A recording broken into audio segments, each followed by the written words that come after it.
नमस्कार, मैं अभिषेक कुमार आप सभी का स्वागत करता हूं फोकस स्टडी विद अभी में। तो आप सभी को मेरा जय गुरु। तो चलिए आज हम लोग प्रियम्बल यानी कि प्रस्तावना उद्देशिका को खत्म करेंगे।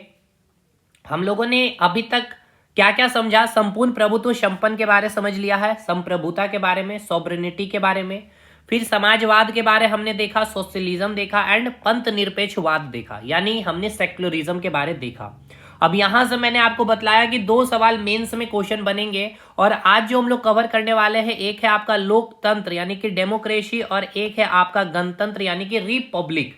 देखिए अब आइए मेंस के पॉइंट ऑफ व्यू से, यहाँ पे आपके 4 क्वेश्चन बनेंगे। एक तो हम लोगों ने कवर कर लिया है बहुत ही अच्छे से शानदार वे में। 3 सवाल और हैं जो आपके आज जब हम लोग क्लास खत्म करेंगे तो आपके ये सवाल तैयार हो जाएंगे। अब इसके इर्द गिर्द में ही हो सकता है आपके एग्जाम में कुछ चेंज करके आपको क्वेश्चन पुटअप किया जाएगा। तो मेंस में मैंने क्या कहा, आपके जो विचार हैं उस टॉपिक से रिलेटेड जो भी चीजें हैं उसको आपको लिखना आना चाहिए और उसके फैक्ट तो आप पढ़ेंगे तो आपको आ ही जाएगी। तो वो विचार इस 3 क्वेश्चन के माध्यम से और आज का लेक्चर से कंप्लीट हो जाएगा। बैच ही पीटी का है, जैसे हम लोगों ने बताया आपको ऑफिसर बैच के बारे में, ये आपका बैच पीटी लेवल पे है, लेकिन जब तक डेट अनाउंस ना हो जाए, चाहे वो साइंस का सेक्शन, साइंस में आपको जिस कंटेंट पे आपको मैंने दिया है उसके बाद आपको मेंस में कोई दिक्कतें आएगी नहीं। दूसरी बात, आप प्रीवियस ईयर के क्वेश्चन भी मेंस के उठाइए और मैं दिखाऊंगा अभी धीरे धीरे चीजें करके। हिस्ट्री में अभी और भी चीजें अभी करवाना बाकी है। ज्योग्राफी में भी बहुत अच्छी गहराई लेवल पे मैंने आपको कंटेंट दिया है, अभी और भी आएगा। पॉलिटी इधर चल रहा है, झारखंड जीके में भी सर बिल्कुल शानदार वे में मेंस के पॉइंट ऑफ व्यू से फ्लो ऑफ चार्ट क्या होगा, क्या बना करके कैसे आएंगे, ये सारी चीजें आपको करवाई जा रही है। तो आप अगर जुड़ना चाहते हैं इस बैच से, अब मैक्सिमम बहुत सारे स्टूडेंट हमारे साथ जुड़े हैं। तो अब देखिए अभी फी जो है 4000 है, अब ये फी इंक्रीज कर दी जाएगी। बैच मैंने पहले ही कहा पीटी लेवल का, लेकिन मेंस लेवल पे अभी मैं आपको तैयारी करवा रहा हूं। तो आप चाहे तो ज्वाइन कर सकते हैं। फोकस स्टडी विद अभी हमारा एप्लीकेशन है और ऑफिसर बैच जेपीएससी पेपर 1 और पेपर 2 दोनों यहाँ पे कंप्लीट आपको करवाया जाएगा विथ नोट्स। और कोई भी डाउट है तो आप इस नंबर पे संपर्क कर सकते हैं। फी अभी 4000 है बट बहुत जल्द ये इंक्रीज हो जाएगी। चलिए अब यहाँ आपको एमसीक्यू भी हमने करवा दिया है। देखिए यहाँ पे जो पीसीएस दिख रहा है आपको लिखा हुआ, ये सारे एक्सपेक्टेड क्वेश्चन है, मतलब अभी तक ये आए नहीं है। अब जैसे ही जो आए हुए हैं उसको भी हमने ले लिया, तो एकदम बिंदास रहिए। चाहे पीटी मेंस बैच पीटी बोल करके आप मेंस लेवल पे तैयारी करके निकल जाएंगे, इतना जान लीजिए। चलिए तो बिना देर के हुए आज का सेशन हम लोग स्टार्ट करते हैं। देखिए आज जो हम लोगों को समझना है, एक तो गणतंत्र रिपब्लिक सबसे पहले समझेंगे एंड लोकतंत्रात्मक यानी कि लोकतंत्र के बारे में। और आज लोकतंत्र को बहुत ही डिटेल में कवर करेंगे। डिटेल में करने का मतलब कि पूरा लोकतंत्र का कंसेप्ट यहीं पे दे देंगे, क्योंकि 3 क्वेश्चन जो आप देखेंगे ये तो हमने पहला कल ही कर लिया था। अब देखिए मेंस में क्या क्या क्वेश्चन जैसे आपसे पूछा गया है कि जो संसदीय लोकतंत्र व्यवस्था है उसमें जो कार्यपालिका है और जो विधायिका है उसके संबंध, उसके बीच का जो रिलेशनशिप है उसके वर्णन करें, उसके रिलेशनशिप के बारे में आपको बतलाना है। किसके किसके बीच में? कार्यपालिका यानी एग्जीक्यूटिव और विधायिका यानी कि आपकी जो लेजिस्लेचर है। नेक्स्ट क्वेश्चन है आपका संसदीय लोकतंत्र की विशेषताओं की चर्चा करनी है, यानी आपको सबसे पहले पता होना चाहिए कि ये लोकतंत्र होता क्या है, संसदीय लोकतंत्र होता क्या है। इसमें आपकी कार्यपालिका और जो विधायिका है, ये कार्यपालिका और विधायिका की भूमिका क्या है, और फिर आप उसकी विशेषताओं को तब जाके चर्चा कर पाएंगे। देन इसके बाद आपसे पूछा गया है कि इसकी क्या गुण है और इसके क्या दोष हैं, दोनों पे आपको लिखना है। और अगला सवाल है लोकतंत्र क्या है, अगला सवाल ही आपसे पूछा गया कि लोकतंत्र है क्या। और प्रत्यक्ष लोकतंत्र, जो 2 प्रकार के लोकतंत्र होते हैं, प्रत्यक्ष और अप्रत्यक्ष लोकतंत्र के बीच में आपको अंतर करना है। अच्छे से खूबसूरत आप टेबल बना के अंतर को आप लिखेंगे। और भारत में कौन सी लोकतंत्र की व्यवस्था है उसके बारे में आप थोड़ा सा पॉइंट लिख लेंगे, ठीक है। तो चलिए ये सारा चीज आपका कवर हो जाएगा, ये तीनों के तीनों क्वेश्चन, ठीक है। ये पहला सवाल और ये दूसरा सवाल, ये तीसरा सवाल आज जब आप डेमोक्रेसी को कंप्लीट कर रहे होंगे तो कवर हो जाएगा। और ये हमने तो कल के लेक्चर में कर लिया है। चलिए सबसे पहले हमने देखा उद्देशिका यानी कि जो आपकी प्रस्तावना प्रियम्बल है उसमें हमने क्या देखा, उसमें क्या लिखी है। तो हमने आपको बताया था कि हम भारत के लोग, है जी, हम भारत के लोग, यही क्या है, संविधान का स्रोत है। भारत को क्या करना है, संपूर्ण प्रभुत्व संपन्न सॉवरेनिटी वाला एक राज्य बनाना है, समाजवादी एक राज्य बनानी है, पंथ निरपेक्षवाद राज्य बनाना है, लोकतंत्रात्मक राज्य बनाना है और गणतंत्रात्मक राज्य बनाना है। तो संपूर्ण प्रभुत्व संपन्न राज्य बनाने का अर्थ आपने समझ लिया, समाजवादी का अर्थ आपने समझ लिया, पंथ निरपेक्षवाद का अर्थ आपने समझ लिया। अब हम लोग समझेंगे लोकतंत्रात्मक और गणराज्य शब्द का अर्थ क्या होता है। चलिए, तो सबसे पहले हम लोग क्या समझना चाहेंगे, स्टार्ट हम लोग जो करेंगे, सबसे पहले हम लोग गणतंत्र को समझेंगे, ठीक है ना।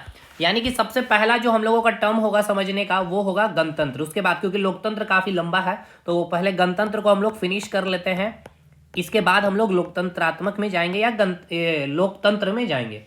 गणतंत्र कहने का मतलब क्या है, रिपब्लिक, ठीक है। इंग्लिश में हम लोग इसे कहते हैं रिपब्लिक। देखिए, जब आप रेलवे एसएससी के एग्जामिनेशन की तैयारी कर रहे होते हैं तो यहाँ पे सिंपल शब्दों में हम लोग लिख देते हैं, जो देश की मुखिया है, देश की मुखिया का क्या होना चाहिए, निर्वाचन होना चाहिए, ठीक है ना। निर्वाचन यानी कि प्रत्यक्ष रूप से या फिर अप्रत्यक्ष रूप से। दो वर्ड मैंने अभी बताया आपको, एक वर्ड मैंने बोला प्रत्यक्ष रूप से और एक मैंने बोला अप्रत्यक्ष रूप से।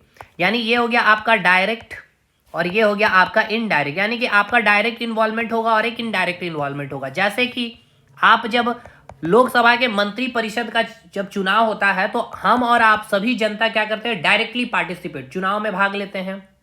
या विधानसभा, जब स्टेट की जब विधानसभा का इलेक्शन होता है, जैसे झारखंड स्टेट में अभी जो विधानसभा का इलेक्शन हुआ उसमें हम और आप मिल करके भाग लिए, ठीक है, और चुन करके लाए सरकार को। लेकिन इनडायरेक्ट इलेक्शन की जब बात की जाए, जैसे कि राज्यसभा की सांसद या फिर जब हम राष्ट्रपति की चुनाव की बात करते हैं तो यहाँ पे हम और आप पार्टिसिपेट नहीं करते हैं। यहाँ पे क्या होता है, हम जिसे चुन करके भेजे हैं लोकसभा में जो सांसद को या विधानसभा में जो बैठे हुए एमएलए हैं, वो क्या करेंगे, वो जाकर के इसके चुनाव में पार्टिसिपेट करते हैं। कहने का मतलब ये है, जैसे यहाँ जनता हो गई, ठीक है, जनता ने क्या क्या चुन करके किसे भेजा है, एमपी भेजे हैं और एमएलए भेजे। अब ये जो भेजा गया जनता के द्वारा, डायरेक्ट जनता चुन करके भेजी है। लेकिन यहाँ जब राष्ट्रपति की बात की जाए तो इस राष्ट्रपति को कौन चुन के भेज रहा है, ये एमपी एमएलए भेज रहा है। यानी एमपी एमएलए क्या कर रहा है, इस राष्ट्रपति के चुनाव में भाग ले रहा है। तो इनडायरेक्टली आप भी इसमें भाग ले रहे हैं। कैसे, क्योंकि जो ये एमपी एमएलए आए हैं चुन करके, इसको भेजा किसने है, आपने ही भेजा है। आपने ही कहा है कि भैया आप जो है हमारे राज्य के लिए, हमारे देश के लिए अच्छा कार्य करेंगे, आपको इस पे विश्वास है, तो आपने अपनी विश्वास इसमें सहमति दिखाई है और यही जा रहे हैं इसको चुनने के लिए। यानी कि इनडायरेक्टली आप भी इसमें इन्वॉल्व है। तो इनडायरेक्टली का मतलब आपने समझ लिया और डायरेक्टली जो आप इसको चुन के भेजे। चलिए, ये दो वर्ड भी क्लियर हो गया। अब आगे बढ़ते हैं। तो हमने बोला गणतंत्र, जब हम छोटे एग्जामिनेशन की बात करते हैं रेलवे एसएससी वगैरह में, तो वहां हम कह देते हैं बोलचाल की भाषा में कि जो देश की जो मुखिया है या फिर जो संवैधानिक जो सर्वोच्च पद होगा, उसकी जो हेड है, उसका चुनाव क्या होगा, अगर इलेक्शन के द्वारा होगा तो वह देश एक गणतंत्र देश कहा जाएगा। जैसे अगर हम इंग्लैंड की बात कर ले, ठीक है ना, अगर हम इंग्लैंड की बात करते हैं तो इंग्लैंड का जो मुख्य या जो हेड है या जो प्रमुख है उनका क्या इलेक्शन के द्वारा यहाँ पे चयन होता है, नहीं। यहाँ पे कंसेप्ट है राजा रानी का। यानी कि आज अगर राजा हैं जो भी, अगर इनकी मृत्यु होती है तो इनकी रानी या इनके कोई भी ब्रदर या इनके कोई पुत्र होंगे तो वही क्या होंगे, उसका मुख्य या वहां के राष्ट्रपति या जो भी वहां के जो सबसे हेड पद है, सबसे मुख्य पद है, चाहे वो राष्ट्रपति हो सकते हैं, राजा रानी हो सकते हैं, चांसलर हो सकते हैं, वही बैठेंगे। यहाँ चुनाव नहीं होगा भाई। लेकिन जब हम बात कर रहे हैं इंडिया की, तो इंडिया का जो संवैधानिक सबसे प्रमुख या सर्वोच्च पद जो है वो क्या है, आपका राष्ट्रपति है। तो राष्ट्रपति की अगर बात की जाए तो इसमें क्या होता है, इनका चुनाव होता है। तो देश का सबसे सर्वोच्च पद या संवैधानिक सबसे प्रमुख जो पद है, अगर उसका हम लोग चुनाव करके हम लोग उसको ला रहे हैं तो वो क्या कहलाएगा, गणतंत्र कहलाएगा। ये हो गया भाई रेलवे जैसे एग्जामिनेशन, एसएससी जैसे एग्जामिनेशन की अगर आप तैयारी कर रहे हैं तो वहां पे ये डेफिनेशन सही है। लेकिन मेंस के पॉइंट ऑफ व्यू से अब आपको अगर लिखना है तो ये सब बातें यहां से नहीं चलेगी। अगर अब बात करते हैं गणतंत्र की, अगर किसी भी देश को, अब ध्यान से आपको सुनना है, किसी भी देश को अगर गणतंत्र कहलाना है, जैसे भारत को हम क्या कहते हैं, रिपब्लिक स्टेट, ठीक है ना, गणतंत्र राज्य। तो अगर भारत को गणतंत्र राज्य अगर हम कह रहे हैं तो इसके लिए क्या कंडीशन है आपको ये जानना होगा। तो किसी भी देश को गणतंत्र कहलाना है, ठीक है ना, गणतंत्र अगर कहलाना है तो आपको 5 शर्तें फॉलो करनी होगी। अब ये अगर आपसे एग्जामिनेशन मेंस में पूछ लिया जाए कि कोई भी राज्य अगर गणतंत्र राज्य है तो उसके लिए क्या क्या शर्तें हैं या क्या क्या टर्म्स एंड कंडीशन होते हैं या फिर उस राज्य को क्या कंडीशन को फॉलो करनी होगी तभी हम उसे गणतंत्र राज्य कहेंगे, तो आप उसके बारे में इसको यहाँ पे लिख सकते हैं। सबसे पहला शर्त क्या है कि अगर किसी भी देश को गणतंत्र कहलाना है, रिपब्लिक स्टेट कहलाना है, तो आपको क्या कहलाना होगा? 5 शर्त। अब ये समझिए, ये गणतंत्र कहलाने का मतलब क्या है? गणतंत्र कहलाने का मतलब ये कि कोई भी देश, वहां की जो राजनीतिक व्यवस्था है, ठीक है, वहां की जो राजनीतिक व्यवस्था है, वहां की जो पॉलिटिकल जो सिस्टम है, उस पॉलिटिकल सिस्टम या उस राजनीतिक व्यवस्था का जो सबसे सर्वोच्च पद होगा, ठीक है ना, जो सबसे सर्वोच्च पद होगा, जैसे अगर भारत में बात किया जाए तो क्या है? राष्ट्रपति है। इंग्लैंड में चले जाए तो वहां क्या है? राजा रानी का कंसेप्ट है। अगर रशिया या रूस में चले जाए, चांसलर का कंसेप्ट आपको दिखेगा। तो ये सभी क्या है? वहां की राजनीतिक व्यवस्था की क्या है? सर्वोच्च पद है। राष्ट्रपति, राजा रानी, चांसलर, ये सभी क्या है? वहां के चांसलर, ये सभी क्या है? वहां के सर्वोच्च पद है। तो अगर ये जो सर्वोच्च पद है, ठीक है ना, पहला बात तो ये समझिए कि ये जो सर्वोच्च पद की बात हो रही है, यानी कि उस देश की जो पॉलिटिकल सिस्टम है, उस पॉलिटिकल सिस्टम की जो सर्वोच्च जो हेड पोस्ट है, उसके रिलेटेड यहां पे बात हो रही है गणतंत्र की। तो राजनीतिक व्यवस्था का जो सर्वोच्च पद है, जैसे कि राष्ट्रपति, राजा रानी या फिर चांसलर, अगर ये सर्वोच्च पद, अगर ये 5 शर्तों को अगर फॉलो कर ली, ठीक है ना, यानी कि ये जो सर्वोच्च पद बन के आ रहे, जैसे भारत में बात करते हैं हम लोग राष्ट्रपति की, अगर ये राष्ट्रपति के साथ ये 5 शर्त अगर फॉलो हो गई तो भारत क्या होगा? एक गणतंत्र राज्य होगा। इंग्लैंड में राजा रानी जो है सर्वोच्च पद, अगर ये राजा रानी अगर ये 5 शर्त को फॉलो कर ले तो फिर इंग्लैंड भी क्या कहलाएगा? एक गणतंत्र स्टेट या फिर गणतंत्र राज्य कहलाएगा। तो चलिए बात करते हैं, सबसे पहला जो कंडीशन है वो क्या है? कोई भी देश का जो सर्वोच्च पद है उस देश के सभी नागरिकों के लिए खुला होना चाहिए। अब बात कर ले भारत में, तो आप चाहे तो आप भी राष्ट्रपति बन सकते हैं, हम चाहे तो हम भी राष्ट्रपति के इलेक्शन में खड़े हो सकते हैं, क्या कोई पाबंदी है? तो पहला कंडीशन ये होना चाहिए कि जो देश है, देश का जो सर्वोच्च पद होगा, ठीक है ना, देश का जो सर्वोच्च पद होगा, उस देश के सर्वोच्च पद के लिए आप और हम, यानी उस देश के सभी नागरिक क्या होने चाहिए? सभी नागरिकों के लिए वो पद खुले होने चाहिए। सभी नागरिकों के लिए वो पद क्या होने चाहिए? खुले होने चाहिए। पहला कंडीशन तो ये है। लेकिन इंग्लैंड में ऐसी बातें नहीं है। जो राजा रानी है उसका ही कोई वंशानुगत या फिर उसके ही वंश के कोई व्यक्ति ही उस पद पे बैठेंगे। पहला पॉइंट क्लियर हो गया कि पहला तो कंडीशन ये है कि देश, ये सारे पॉइंट एकदम सिस्टमेटिक वे में लिख करके नोट्स अपलोड हो जाएंगे एप्लीकेशन में, ठीक है। आप बस चीजों को समझिए, क्योंकि जो नोट्स है उस नोट्स में भी आपको अपने विचार रखने होंगे। एज ए इंटरव्यू में भी आपको बातें पूछी जाएगी तो वहां पे भी आपको अपने विचार, जब आप इस क्लास को देख रहे होंगे तब आप वहां पे रख पाएंगे। तो पहला बात तो क्लियर हो गया कि जो देश का सर्वोच्च पद होगा वो सभी नागरिकों के लिए क्या होने चाहिए? खुले होने चाहिए। मतलब उस देश का हर नागरिक उस पद पर बैठने के लिए क्या होगा? योग्य होगा। चाहे वो कोई भी जाति हो, कोई भी धर्म के हो, कोई भी भाषा के बोलने वाले, कोई भी वो संस्कृति को फॉलो करने वाले हैं। ये क्या हो जाएगा? विविधताओं में एकता वाला देश का एक बहुत बेस्ट क्या हो जाएगा भाई? एक इंडिकेशन है। तो देखिए ये सब विचार ही आप मेंस में लिख पा रहे होंगे और यही आपके आंसर राइटिंग को खूबसूरत बना पा रहे होंगे। तो पहला, अब देखिए यही जितने वर्ड में खींचना, तो ये सब वर्ड बहुत अच्छे होंगे।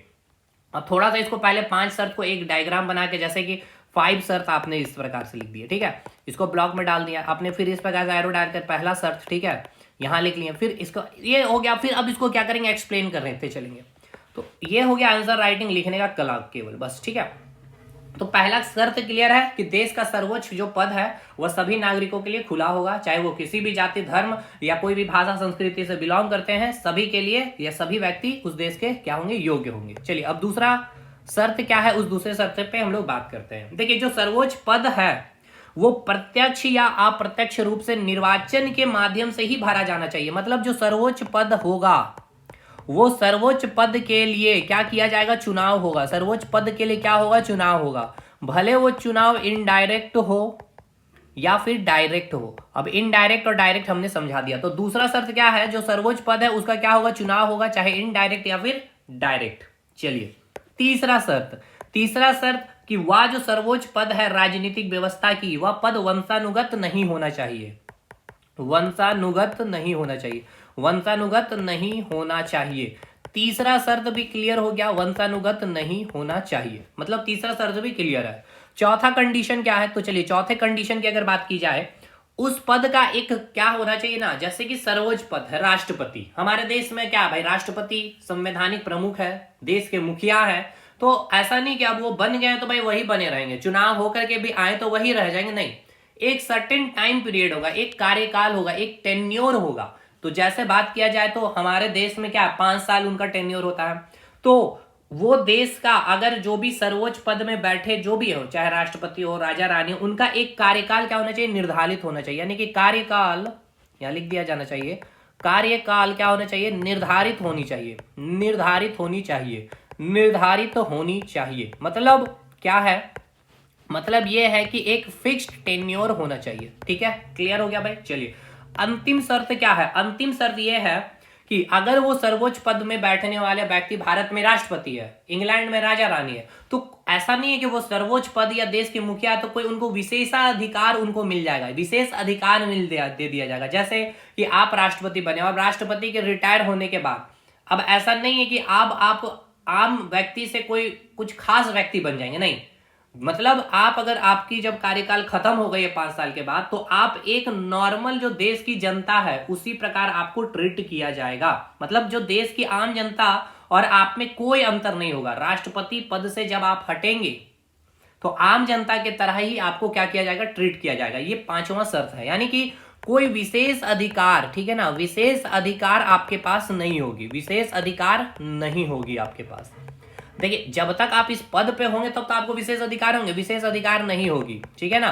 जैसे आर्टिकल 361 जब आप भारत के संविधान को पढ़ते हैं तो वहां क्या बोला गया कि जो आपके राष्ट्रपति है या फिर राज्यपाल है, गवर्नर जो है, उनको क्या किया जा सकता है, कभी भी जेल उनको नहीं भेजा जा सकता है, या फिर उनके खिलाफ या उनके कोई भी मुद्दे को लेकर के हम न्यायालय नहीं जा सकते। तो एक स्पेशल उनके पास पावर है, या कहा जाए तो यहाँ पे उनको थोड़ा सा एज दिया गया है, एक राष्ट्रपति होने के नाते, एक राज्यपाल होने के नाते। ठीक है, तो यहाँ पे 5 कंडीशन क्लियर होगी आपको कि नहीं। 5 कंडीशन क्या है, अगर कोई भी राज्य अगर चाहता है कि मैं रिपब्लिक स्टेट हूं, जैसे भारत कहता है क्या है, India is a republic state. ठीक है ना, India is a republic state. ठीक है, यानी भारत क्या है, एक गणतंत्र राज्य है। क्या बोलने से हो जाएगा भाई रिपब्लिक स्टेट? नहीं। ये 5 कंडीशन हम लोग चेक करेंगे। सबसे पहला कंडीशन हम चेक कर रहे हैं कि देश का जो सर्वोच्च पद है, यानी इंडिया का जो सबसे संवैधानिक प्रमुख या सर्वोच्च पद राष्ट्रपति है, वो सभी नागरिकों के लिए क्या खुला हुआ है, सभी लोग क्या उसके लिए योग्य हैं? तो बिल्कुल, आप और हम कोई भी जाके राष्ट्रपति के पद के लिए खड़े हो सकते हैं। ये मैं आपको बतलाऊंगा राष्ट्रपति के इलेक्शन कैसे होते हैं, उसमें भी आप और हम कोई भी जाकर के वहां पे खड़े हो सकते हैं। दूसरा, जो पद है सर्वोच्च पद, उसका क्या होगा, चुनाव होगा। तो राष्ट्रपति के पद के लिए बिल्कुल भारत में क्या होगा, चुनाव होगा। यस, वो इनडायरेक्टली होता है, ठीक है, लेकिन चुनाव होगा। वंशानुगत चीजें नहीं चलेगी। तीसरा, वंशानुगत नहीं होगी, ये बातें क्लियर हो गई। एक कार्यकाल फिक्स्ड है 5 साल, और एक विशेष अधिकार इनके पास नहीं होगी। बिल्कुल बातें यहाँ पे फिट है, इसलिए भारत क्या हो गया, एक रिपब्लिक स्टेट हो गया। तो यहां तक बातें क्लियर हो गई। गणतंत्र का कंसेप्ट क्लियर है, कोई भी दिक्कतें हैं, कोई भी समझ में कहीं भी परेशानियां हैं तो गणतंत्र के बारे ये 5 कंडीशन आपको माइंड में सेटअप रखनी है। इंटरव्यू के दौरान, मेंस के दौरान ये सारी बातें आप लिखने में वहां पे काफी आपको हेल्प मिलेगी। क्लियर हो गया।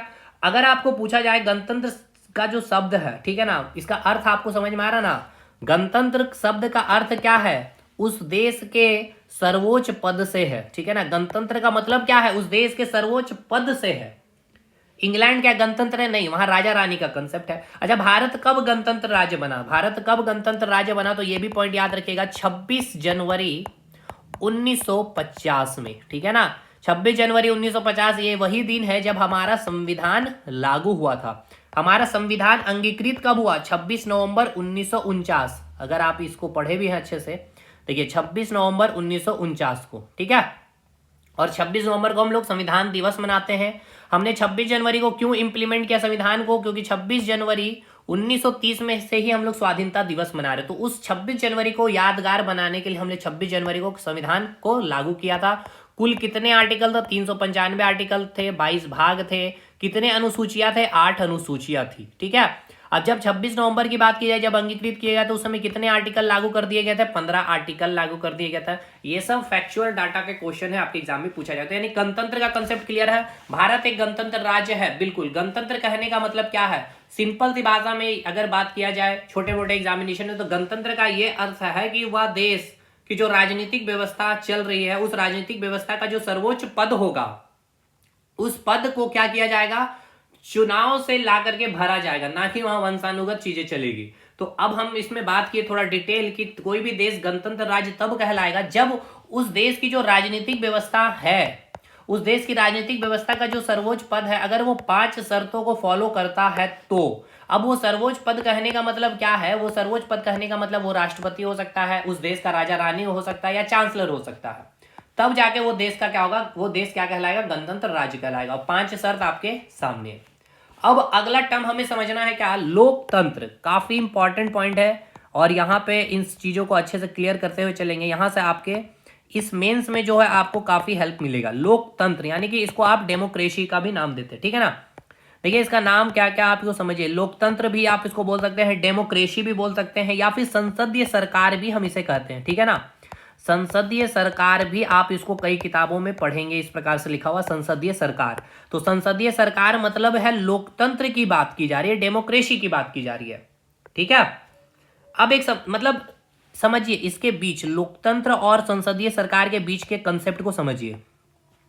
ये जो लोकतंत्र है ना, लोकतंत्र का ही एक स्वरूप है, लोकतंत्र का ही स्वरूप है, लोकतंत्र का ही क्या है, एक स्वरूप है। लोकतंत्र का ही क्या है, स्वरूप है आपका संसदीय सरकार। मतलब लोकतंत्र है यानी कि वहां संसदीय सरकार है, उसका एक स्वरूप है संसदीय सरकार।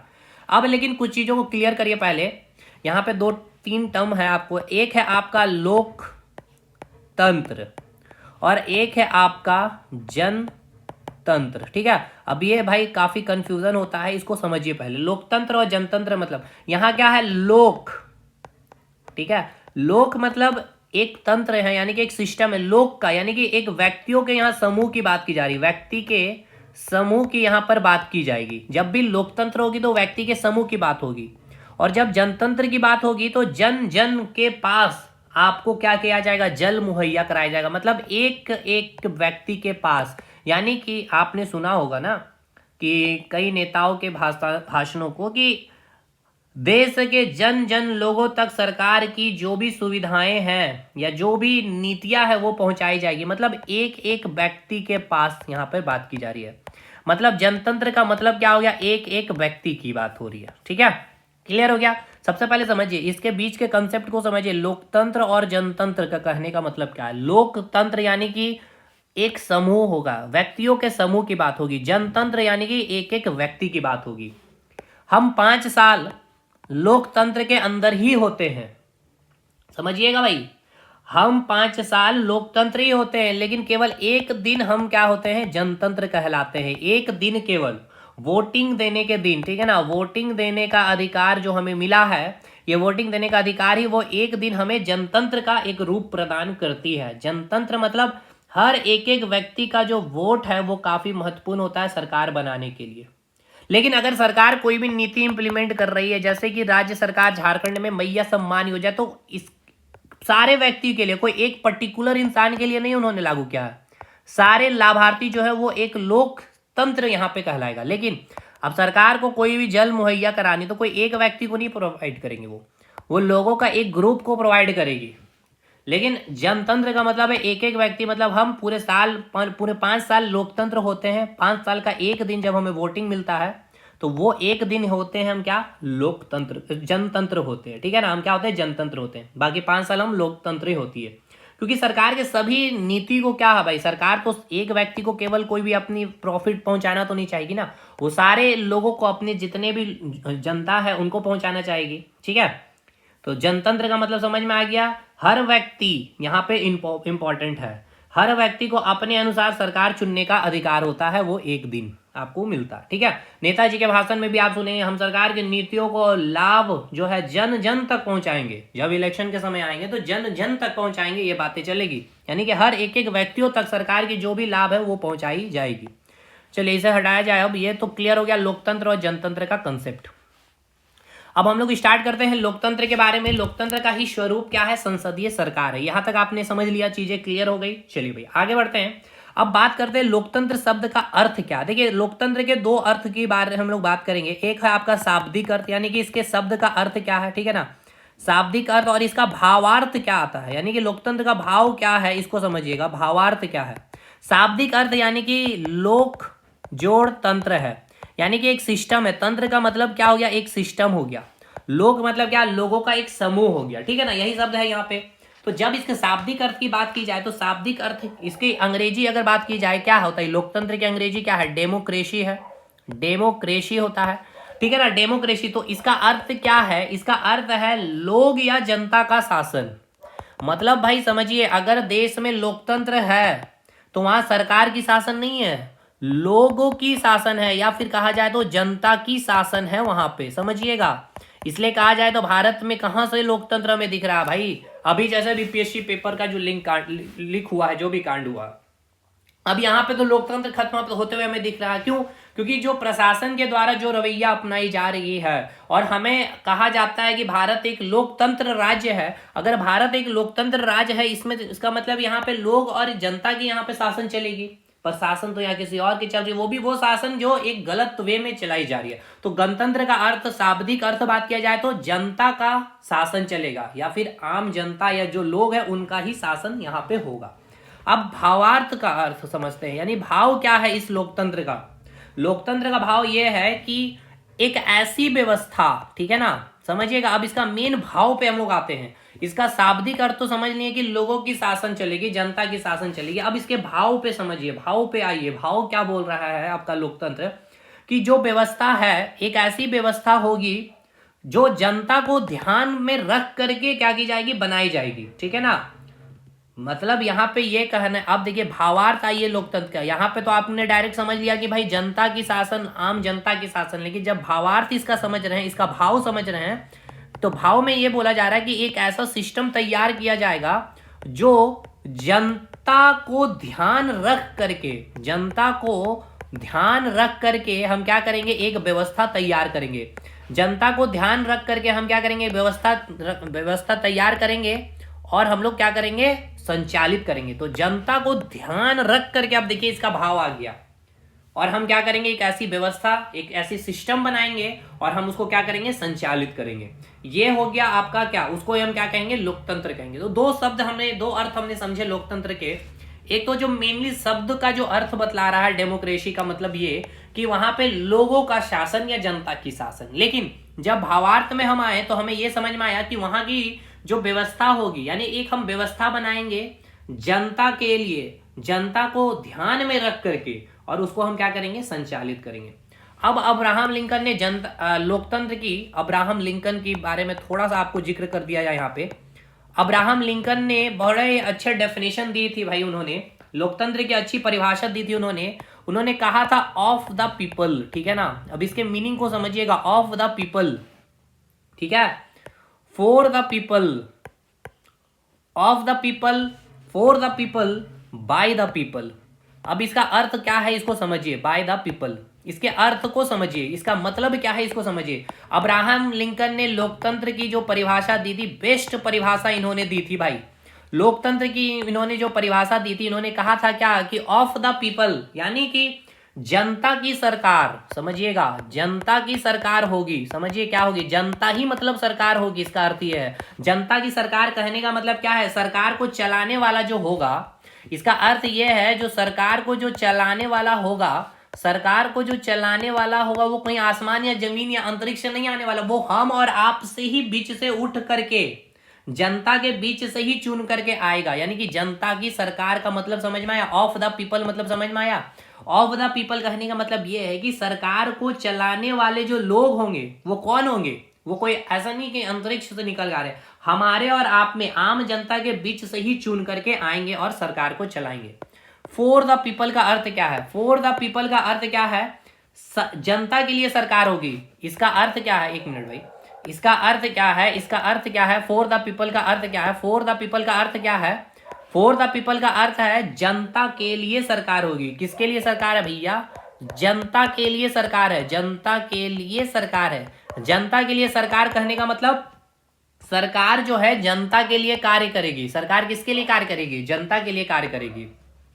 By the people, by the people का मतलब क्या है, जनता के द्वारा चुनी गई सरकार, जनता के द्वारा चुनी गई सरकार, जनता के द्वारा चुनी गई सरकार। ये अब्राहम लिंकन ने जो बातें कही है, चुनी गई सरकार, इसको समझिए, चुनी गई सरकार। अब ये सब कोट अगर आप लिखेंगे तो बहुत सुंदर बन जाती है आपकी आंसर राइटिंग। जनता के द्वारा चुनी गई सरकार मतलब सरकार कैसे बनेगी, जनता के द्वारा सरकार बनेगी, समझे ना। यहां पर ये बोला गया कि सरकार कैसे बनेगी, भाई जनता के द्वारा ही सरकार बनेगी। समझिए, अब्राहम लिंकन ने लोकतंत्र की जो परिभाषा दिया है इन्होंने, of the people, for the people, by the people. Of the people कहने का मतलब ये क्या है, जनता की सरकार होगी भाई। यानी कि सरकार कहां से बन रहा है, कैसे बन रहा है, तो भैया आम जनता से ही चुन करके लोग उनको भेज रहे हैं और वही सरकार चलाएंगे, ठीक है। फॉर द पीपल, वो किसके लिए काम करेगी, जनता के लिए सरकार कार्य करेगी। और बाय द पीपल का मतलब ये कि जनता के द्वारा ये जो सरकार है ना भाई, कैसे बन रही है, जनता के द्वारा ही सरकार ये बनेगी, ठीक है। अब लेकिन चीजें उल्टा होती जा रही है, ऑफ द में एक और ऑफ लग जा रहा है तो ऑफ ही हो जा रहा है, बंद हो जा रहा है लोगों से कनेक्शन ही। फोर नहीं हो गया, अभी एक फार होते जा रहे हैं, दूर होते जा रहे हैं लोगों से। और यहाँ पे बाय में BUY बाय, यानी कि अब लोगों को खरीदा जा रहा है मटन, मुर्गा, चिकन, 1000, 2000, 2500 मैया सम्मान योजना दे करके, ठीक है। ये रियलिटी है, अब्राहम लिंकन की ये डेफिनेशन है। चलिए इसके डेफिनेशन को रहने दिया जाए। By the people, of the people, for the people and by the people. यानी कि लोकतंत्र के अभी हमने क्या देखा, पहले अर्थ की बात हमने की। तो देखिए ये जब आंसर राइटिंग लिख रहे होंगे तो आप वहां पे लिखेंगे लोकतंत्र के अर्थ, लोकतंत्र के शाब्दिक अर्थ, लोकतंत्र का भावार्थ, और अकॉर्डिंग टू अब्राहम लिंकन लोकतंत्र का क्या अर्थ है। तो शाब्दिक अर्थ हमने ये जाना कि लोक जोड़ तंत्र यानी क्या है, लोगों का शासन, जनता का शासन होगा। लोकतंत्र का एक भावार्थ जो अर्थ निकल के आ रहा है क्या, कि एक व्यवस्था। और ये व्यवस्था कहने का मतलब ऐसी कि हम एक ऐसी व्यवस्था बनाएंगे जो जनता के स्वरूप या फिर जनता को ध्यान रखकर एक हम ऐसी व्यवस्था बनाएंगे और हम उसको संचालित, जनता को क्या किया जाएगा, ध्यान रख करके हम एक संचालित व्यवस्था बनाएंगे। और जब अब्राहम लिंकन की बात की जाएगी तो आप कहेंगे कि अब्राहम लिंकन ने लोकतंत्र की खूबसूरत परिभाषा दी थी, of the people, for the people, by the people. Of the people यानी कि जनता की सरकार, यानी कि जनता से ही चुन के सरकार बनेगी। फॉर द पीपल यानी कि जनता के लिए सरकार होगी, सरकार जनता के लिए कार्य करेगी। और बाय द पीपल का अभी मैंने आपको बताया कि सरकार जो बनेगी कैसे बनेगी, जनता के द्वारा ही बनेगी। अब यहां तक आपको समझ में आ गया होगा। अब एक बात ये याद रखिए, जब हम अभी यहां पे जो भी बात कर रहे हैं, एक शब्द आ रहा है जनता, हमेशा ही आपको सुनने में आ रहा है जनता, जनता, जनता। जनता बोलने का मतलब क्या है, जनता बोलने का मतलब यहां पे आपको एक वर्ड आ रहा है जन, है ना जी। जनता शब्द जो है जन से बना है। तो सरकार जो है, सरकार किसके लिए काम करेगी, जन जन, एक एक व्यक्ति के लिए सरकार है, वो एक एक व्यक्ति की वो सरकार है, तो एक एक व्यक्ति के लिए सरकार काम करेगी। समझ में आ रहे ना, जनता शब्द का भी मीनिंग आपको यहाँ पे क्लियर हो गया। अब आइए लोकतंत्र, ये हो गया पूरा अर्थ हो गया लोकतंत्र का। तो अब आपको हम यहाँ पे बात करना, हम लोगों को डिस्कशन करना है लोकतंत्र के प्रकार, ठीक है ना। लोकतंत्र के प्रकार के बारे में अब हम लोग देखिए, पूरा मैंने रिवीजन भी करा दिया है अर्थ के से रिलेटेड जितनी भी चीजें थी। अब हम बात करेंगे लोकतंत्र के प्रकार कितने हैं, ठीक है। देखिए लोकतंत्र के प्रकार की बात की जाए तो दो प्रकार के होते हैं, एक होता है प्रत्यक्ष लोकतंत्र और एक होता है अप्रत्यक्ष लोकतंत्र। पहले लिख लिया जाए इसे, प्रत्यक्ष लोकतंत्र, प्रत्यक्ष लोकतंत्र हो गया एक, और एक हो गया आपका अप्रत्यक्ष लोकतंत्र। एक क्या हो गया आपका अप्रत्यक्ष लोकतंत्र। इसका मतलब क्या है, हिंदी में कहेंगे इसको क्या, डायरेक्ट डेमोक्रेसी, और ये हो गया आपका इनडायरेक्ट डेमोक्रेसी, ठीक है। अब देखिए डायरेक्ट इनडायरेक्ट वही चीज है जो इलेक्शन का कंसेप्ट है, बस यहां मैं आपको समझा दे रहा हूं फिर से एक बार। डायरेक्ट लोकतंत्र का मतलब क्या है समझिएगा, और इनडायरेक्ट लोकतंत्र का मतलब क्या है ठेठ भाषा में समझिए। जैसे ये जनता है, आप और हम है, ठीक है, जनसंख्या ज्यादा होगी भाई, हमने क्या किया भाई, चुन करके क्या भेजा, अपने एक रिप्रेजेंटेटिव को भेज दिया है, रिप्रेजेंटेटिव को भेज दिया, यानी कि प्रतिनिधि मंडल, यानी प्रतिनिधि को हमने चुन करके भेज दिया, ठीक है। अब भाई बहुत ज्यादा तो हम लोग MP MLA को नहीं चुनते, यानी कहने का मतलब क्या, हमने MP MLA को चुन लिया है। और यहां से फिर क्या बन गई, आपका जो हेड मुखिया जी है, जैसे कि आपकी राष्ट्रपति हो गए, या फिर कहा जाए यहाँ पे सीधा मैं लिख रहा हूं सरकार, ठीक है, सरकार।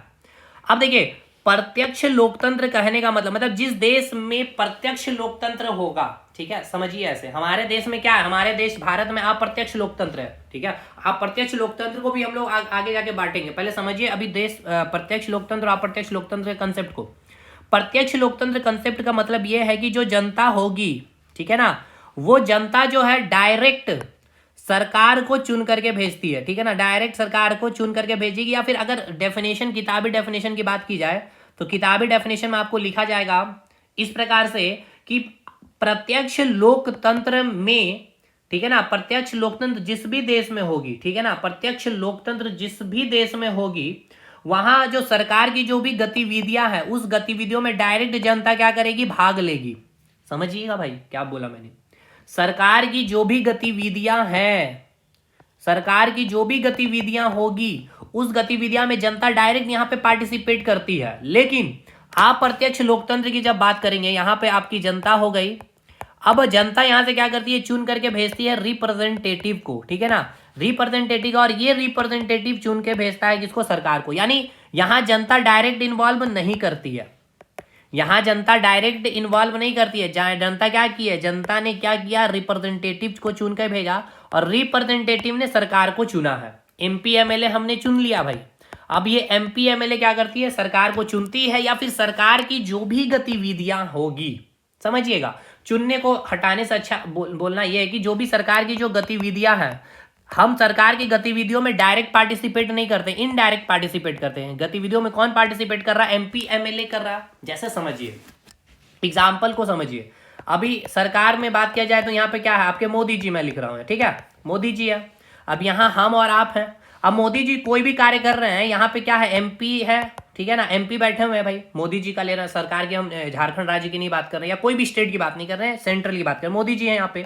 तो मोदी जी कोई भी कार्य कर रहे हैं, तो इनके कार्य में सारे संसद जो है, जो भी संसद है भाई, जो भी एमपी हैं, राजनाथ सिंह हो गए, आपके जो भी भाई सांसद लोग हैं, सभी क्या कर रहे हैं, इनके गतिविधियों में मदद करते हैं या गतिविधियों में पार्टिसिपेट कर रहे हैं। राजनाथ सिंह हो गए, या फिर आपके भाई ये हो गए, क्या बोलते हैं, सारे लोग जो भी मंत्रिमंडल में, ये सारे क्या कर रहे हैं, मोदी जी के गतिविधियों में हस्तक्षेप कर रहे हैं, संबंध बना रहे हैं, है ना। क्या हम जा रहे हैं सीधा मोदी जी के गतिविधियों में संबंध बनाने या उनके गतिविधियों में हस्तक्षेप करने? नहीं। यह आपको अभी मैं बतलाऊंगा कि प्रत्यक्ष लोकतंत्र में किस प्रकार से जनता डायरेक्ट सरकार की गतिविधियों में हस्तक्षेप करती है। अगर इनको लगा कि ये कानून सही नहीं है और सरकार हमारे साथ हमारा शोषण कर रही है, तो तुरंत जनता यहाँ पे सरकार को हटा सकती है। लेकिन यहाँ ऐसा नहीं हो सकता। अगर हमने सरकार चुन लिया है भाई, समझिए, अगर हमने यहाँ पे सरकार चुन लिया है 5 साल तक, अब ये रहेगी। हाँ, जब तक लोकसभा में अगर बहुमत है तब तक तो वो 5 साल तक रहेगी। हाँ, लोकसभा में अगर बहुमत नहीं है, खत्म हो गया, तो फिर वो सरकार गिर जाएगी। राष्ट्रपति के पास पावर है लोकसभा को 5 साल से पहले भंग करने की। लेकिन हम चाहे तो ऐसा नहीं कर सकते। लेकिन इस अप्रत्यक्ष लोकतंत्र की जब बात करें, तो यहाँ पे डायरेक्ट जनता का इन्वॉल्वमेंट होता है सरकार की गतिविधियों में। अभी थोड़ा हम लोग इसको क्लीन कर ले रहे हैं, चीजों को और अच्छे से हम लोग फिर समझेंगे। अभी आपने क्या समझा सर, अभी आपने क्या समझा, चलिए इस पे हम लोग थोड़ा सा डिस्कशन कर ले। हमने अभी लोकतंत्र के प्रकार के बारे में डिस्कशन किया। लोकतंत्र के प्रकार के बारे में हमने क्या देखा कि 2 प्रकार के लोकतंत्र के प्रकार के बारे में हमने डिस्कशन किया। एक है आपका प्रत्यक्ष लोकतंत्र, ठीक है, और एक है आपका अप्रत्यक्ष लोकतंत्र। प्रत्यक्ष लोकतंत्र कहने का अर्थ यह है कि वह देश जहां प्रत्यक्ष लोकतंत्र है, इसका मतलब ये कि वहां की जो जनता है, डायरेक्ट सरकार की कोई भी गतिविधियां हैं, ठीक है ना, वो गतिविधियों में जनता क्या करती है, भाग लेती है। लेकिन अगर अप्रत्यक्ष लोकतंत्र, जो भारत में क्या है, अप्रत्यक्ष लोकतंत्र है, यहां पे डायरेक्ट जनता पार्टिसिपेट नहीं करती है सरकार की गतिविधियों में, ठीक है, यहां पे डायरेक्ट इन्वॉल्वमेंट नहीं होती है जनता की सरकार की कोई भी गतिविधियों में। यहां पे कैसे इन्वॉल्वमेंट चलेगा, जनता हमने चुन लिया है भाई, एमपी एमएलए। भाई एक बात बताइए, हम लोग किसको चुनते हैं, एमपी को चुनते हैं, एमएलए को चुन के भेज देते हैं। अब यहाँ पे सरकार जब बनती है, तो ये सरकार जो बनी है, सरकार की जो मंत्री परिषद है, यहाँ पे जो मंत्री परिषद जो कैबिनेट है यहाँ पे मिनिस्ट्री का, तो ये सारे मिनिस्ट्री इसके सदस्य ही है ना, तो इनकी इन्वॉल्वमेंट होगी भाई। सरकार कोई भी कार्य कर रहे हैं, क्या बताइए, समझ में आ रहा है कि नहीं आ रहा भाई, क्लियर है यहाँ तक।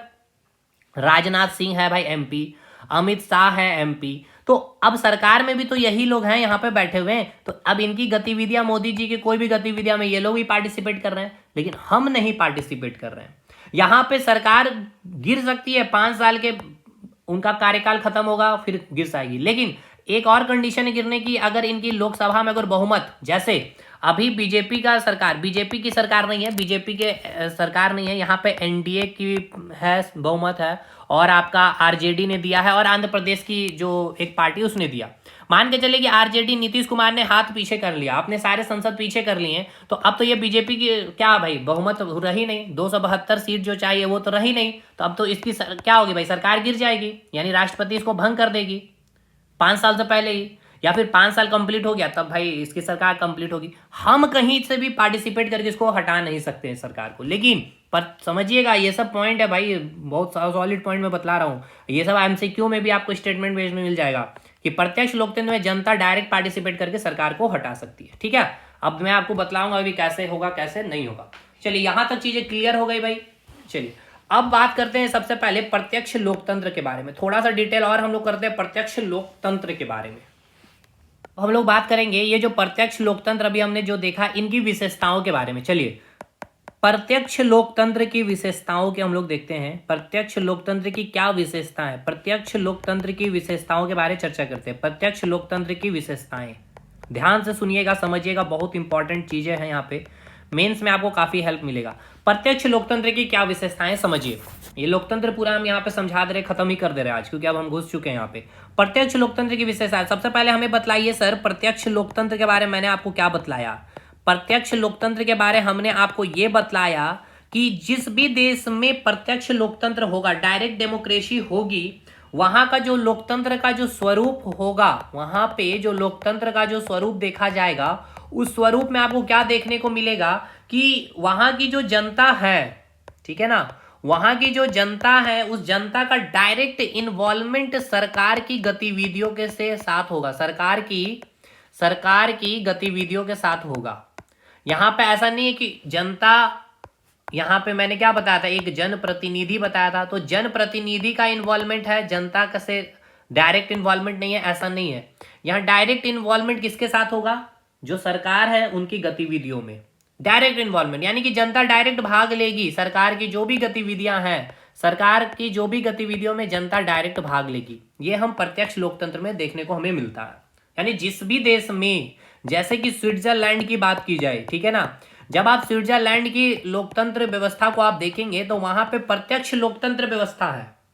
तो वहां की जो जनता है वो जनता डायरेक्ट भाग लेती है सरकार की गतिविधियों में, ठीक है, सरकार की गतिविधियों में डायरेक्ट भाग लेती है। अब ये प्रत्यक्ष लोकतंत्र कहां ज्यादा सही है, किस देश के लिए ज्यादा सही है, जहां आबादी काफी कम होगा उनके लिए ज्यादा सही है, वहां पे आबादी जहां कम होगी, ठीक है ना। क्योंकि भाई देखिए सरकार यहाँ पे जो है, सरकार की जो भी गतिविधियां हैं उसमें डायरेक्ट जनता अगर भाग ले रही है, तो अब देखिए अगर सरकार की कार्यों में जनता भाग ले रही है तो जनता की आबादी भी कम होनी चाहिए वहां पे। अगर जनता की आबादी बहुत ज्यादा तो भाई सबको आप खुश नहीं कर सकते, ये तो एक सिंपल सा लाइन आपको भी पता है, तो फिर सरकार नहीं कर सकती, कोई भी हो तो कोई नहीं कर सकता। इसलिए जहां आबादी कम है उस देश के लिए प्रत्यक्ष लोकतंत्र काफी सही है, वहां पे सुटेबल है। अब आइए इसकी विशेषताएं पे हम लोग बात करते हैं, ठीक है, कि प्रत्यक्ष लोकतंत्र की क्या विशेषता है। सबसे पहली विशेषता हम लोग बात करेंगे जनमत संग्रह के बारे में। जनमत संग्रह, ये जनमत संग्रह क्या है इसको भी समझिएगा पहले। 5-4 हम लोग लिख ले रहे हैं इसकी विशेषताओं को। पहला है जनमत संग्रह, ठीक है, दूसरा है जनमत को जानना, जनमत को जानना, जनमत को जानना, या फिर आपको लिखा मिलेगा किताब में जनमत की जगह लोकमत को जानना, ठीक है ना, लोकमत, ठीक है, लोकमत को जानना। तीसरा इसकी विशेषताओं पे हम लोग बात करें तो तीसरी विशेषता है आपको वापस बुला लेना, ठीक है ना, वापस बुलाना, वापस बुलाना, यानी कि जिस देश में प्रत्यक्ष लोकतंत्र है आपको ये विशेषताएं दिखने को मिलेगी। चौथी है आपको पहल करना। अब ये सब क्या है इसके लिए परेशान मत होइए, अभी हम लोग एक एक करके इस पर डिस्कशन करेंगे। पहल करना ये क्या है अभी मैं आपको समझाता हूं, समझिएगा। अभी हम आपको ये बतला रहे हैं कि जिस देश में प्रत्यक्ष लोकतंत्र है, जैसे स्विट्जरलैंड में, वहां पे आबादी काफी कम है, तो वहां की जो जनता है डायरेक्ट सरकार की गतिविधियों में भाग लेती है। तो अब वहां पे आपको देखने को मिलेगा प्रत्यक्ष लोकतंत्र है, तो वहां पे जनमत संग्रह आपको देखने को मिलेगा, जनमत को जानना यानी लोकमत को जानना देखने को मिलेगा, वापस बुलाना आपको देखने को मिलेगा, पहल करना देखने को मिलेगा। क्या है सर अब ये समझिए। चलिए समझते पहले जनमत संग्रह क्या है इसको समझिएगा।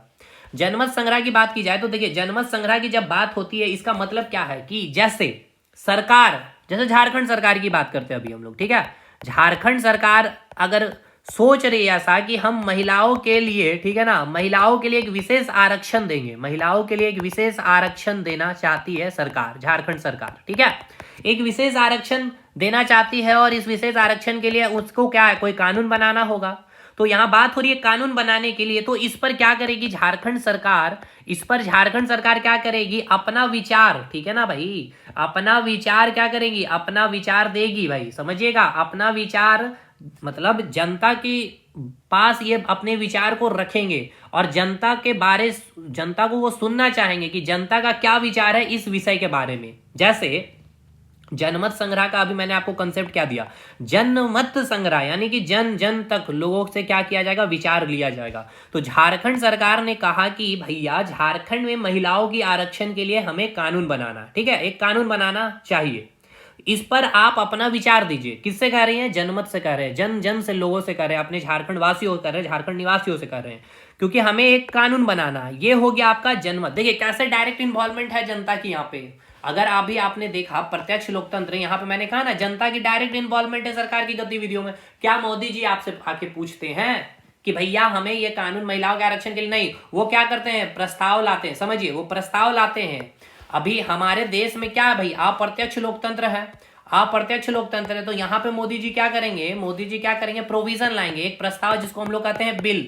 अब इस बिल को क्या किया जाएगा, लोकसभा में रखा जाएगा। लोकसभा में कौन बैठ रहे हैं, आपने जिसको चुन के भेजा है रिप्रेजेंटेटिव को। फिर ये बिल कहाँ आएगा, राज्यसभा में। यहाँ पे भी कौन बैठा, आपने जिसको भेजा है, यानी हमने जिसको भेजा है, हमारे रिप्रेजेंटेटिव है वहां पे बैठे हुए। अब ये लोग क्या करेंगे, डिस्कशन करने के बाद अगर वो बिल पास हो जाएगा तो फिर प्रेसिडेंट उसमें सिग्नेचर करेगा और यही बिल फिर आपका कानून बन जाएगा। तो हमसे या आपसे आके मोदी जी ने नहीं पूछे भाई, उन्होंने सदन में प्रस्तुत किया है उस बिल को, लोकसभा में और राज्यसभा में। अब यहाँ पे आप प्रत्यक्ष का कंसेप्ट समझ में आया। ये डायरेक्ट इन्वॉल्वमेंट है यहाँ पे, यहाँ पे डायरेक्ट नहीं है, यहाँ पे डायरेक्ट नहीं है, इनडायरेक्ट इन्वॉल्वमेंट है जनता की। क्योंकि यहाँ पे एमपी जो दोनों हैं सदन में बैठे हुए, वो वहां पे डिस्कशन में भाग ले रहा है। अब ये एमपी को हमने ही तो भेजा है और आपने ही तो भेजा है चुन करके। समझ में आया? अब इतनी अधिक जनसंख्या है, 140 करोड़ 141 करोड़ देश की, अगर सब लोगों से अगर एक जनमत अगर लेने लगे सरकार, तो क्या कोई कानून पास हो पाएगी? नहीं। इसलिए अप्रत्यक्ष लोकतंत्र जहां आबादी अधिक है वहीं पे ज्यादा सुटेबल करेगी ये। प्रत्यक्ष लोकतंत्र जहां आबादी कम है वहां पे सुटेबल होगी। तो देखिए जनमत संग्रह पहला कंसेप्ट आपको क्लियर हो गया कि जो सरकार होगी वहां पे कोई भी कानून बनाना चाह रही है तो वो पहले क्या करेगी, जनता का विचार लेना चाहेगी। ठीक है, ये हो गया जनमत संग्रह। ये पहली विशेषताएं हो गई वहां की, कहां की, प्रत्यक्ष लोकतंत्र की। अब आइए अगली विशेषताएं हम लोग देखते हैं। अगली विशेषता है जनमत को जानना। जनमत को जानना यानी लोकमत, लोक मतलब ही लोगों के समूह को जानना। देखिए यहां पे क्या होगा, जैसे कि सरकार का मतलब सरकार किसी भी विषय पर कुछ भी चीजों को जानना चाहती है, ठीक है ना, कि सरकार चाहती है कि महिलाओं को हम निःशुल्क शिक्षा दें। तो आप जानता तो बोल रही है झारखंड सरकार कि आप अपना विचार दीजिए। भाई हम कोई कानून यहाँ नहीं बनाने जा रहे, अभी यहाँ पे बात है कानून बनाने की। समझिएगा जनमत संग्रह में क्या बात हो रही है कि हम कानून बनाने जा रहे हैं, इस पर आप अपना विचार दीजिए। यहाँ पे सरकार कानून बनाने की बात नहीं कर रही, यहाँ पे सरकार ने कहा कि हम महिलाओं को कोई एक निःशुल्क शिक्षा देना चाहते हैं, इस पर आप अपनी क्या विचार देना चाहते हैं, जनता से कह रहे तो आप अपना विचार दीजिए। यहाँ पर विचार की बातें हो रही है, सरकार जानना चाहेगी लोक मत महत्व। यहाँ पे आपको समझ में आ रहा लोग की महत्व क्या है, यानी लोक महत्व क्या है, यहां से आपको समझ में आएगी। ठीक है ना, कि जनता की इच्छा को जानने का यहाँ पे प्रयास किया जाता है, जनमत को जानना। ठीक है, अब वापस बुला लेना, इसका कंसेप्ट क्या है इसको समझिए। वापस बुला लेना मतलब ये कि सरकार ने, मान के चलते हैं जैसे वापस बुलाने लेना कि जहां पर भी प्रत्यक्ष लोकतंत्र है, ठीक है, वहां की सरकार अच्छे से शासन नहीं कर रही है। ठीक है, अगर मान के चलते हैं यहाँ पे जो सरकार है वो अच्छे से शासन नहीं कर रही है, शोषण कर रही है जनता की, ठीक है, जनता को लूट रही है, तो जनता जिससे काफी परेशान है, तो वहां की जनता सरकार के कार्यों से खुश नहीं है। तो सरकार की कार्यकाल मान के चलते 5 साल है, तो सरकार, वहां की जनता वेट नहीं करेगी 5 साल तक कि 5 साल को पूरा होने दे तब हम जाके वोट करके उसको हटाएंगे। जी नहीं, यहां पर है वापस बुला लेना। मतलब भैया सरकार को सीधा ये वापस बुला लिए। क्या है मतलब वापस बुलाने का, कि मतलब वहां जहां प्रत्यक्ष लोकतंत्र है वहां की सरकार अच्छे से शासन नहीं कर रही है, जनता को लूट रही है, जनता काफी परेशान है, जनता नाखुश है वहां की। तो वहां की जो जनता है उसके कार्यकाल पूरा होने का इंतजार नहीं करेगी, उस सरकार के प्रतिनिधि को सत्ता से वापस बुला सकती है। समझ में आया ना भाई, सत्ता से वापस उसको बुला सकती है। समझ में आया। खुश अगर जनता वहां की नहीं है तो सरकार के कार्यकाल पूरा होने से पहले ही जनता क्या करेगी, एक प्रस्ताव लाएगी और प्रस्ताव ला करके उस सरकार को वापस वहां से हटा दी, मतलब उस सरकार को वहां से हटा दिया जाए। लेकिन हमारे यहाँ क्या भाई, हमने चीफ मिनिस्टर चुन लिया, हमने सरकार चुन लिया, तो वो 5 साल तक भैया अब आपको झेलना पड़ेगा।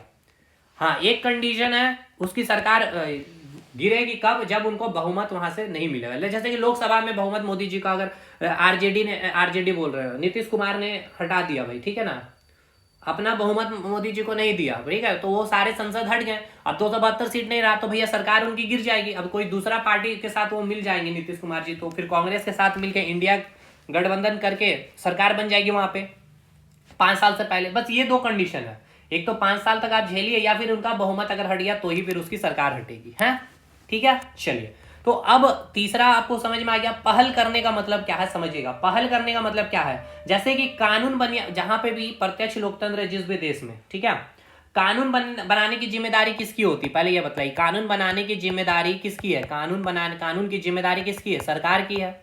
सरकार कानून बनाएगी, है ना भाई। लेकिन जनता चाहती है कि जनता के हिसाब से ऐसा कानून बने, तो कानून बनाने की प्रक्रिया की शुरुआत, पहल भी जनता की तरफ से की जा सकती है। कहने का मतलब यह है, देखिए, कानून बनाने का कार्य किसका, कानून बनाएगा कौन, सरकार है, जिम्मेदारी किसकी है, सरकार की। लेकिन जनता चाहती है जनता के हिसाब से, जनता के हिसाब से, ठीक है ना, जनता के हिसाब से ऐसा कानून बने, तो कानून बनाने की प्रक्रिया की शुरुआत या फिर कानून बनाने की क्रिया में जो पहल है वो जनता की तरफ से भी हो सकती है। तो ये चार बातें जो हैं प्रत्यक्ष लोकतंत्र की विशेषताएं हैं, यानी कि जहां पे प्रत्यक्ष लोकतंत्र है ये चार बातें वहां पे आपको देखने को मिलेगी, ठीक है। उसको ही बोलेंगे हम लोग प्रत्यक्ष लोकतंत्र। पहला क्या है, जनमत संग्रह, यानी कि अगर देश की या फिर सरकार वहां की अगर कोई भी कानून बनाने जा रही है तो वहां से लोगों का उस कानून के बारे पहले उनका विचार लिया जाएगा। दूसरा, लोगों की उनके जो मत है उनके विचार को जानना सुनना सरकार की काम होगी। वापस बुला लेना, सरकार से अगर नाखुश है जनता तो सरकार को कार्यकाल पूरा होने से पहले ही वहां की जनता प्रस्ताव ला करके हटा सकती है। जनता चाहे, जहां प्रत्यक्ष लोकतंत्र है वहां पे जनता खुद पहल कर सकती है कोई भी कानून बनाने के लिए। यह है प्रत्यक्ष लोकतंत्र की विशेषताएं।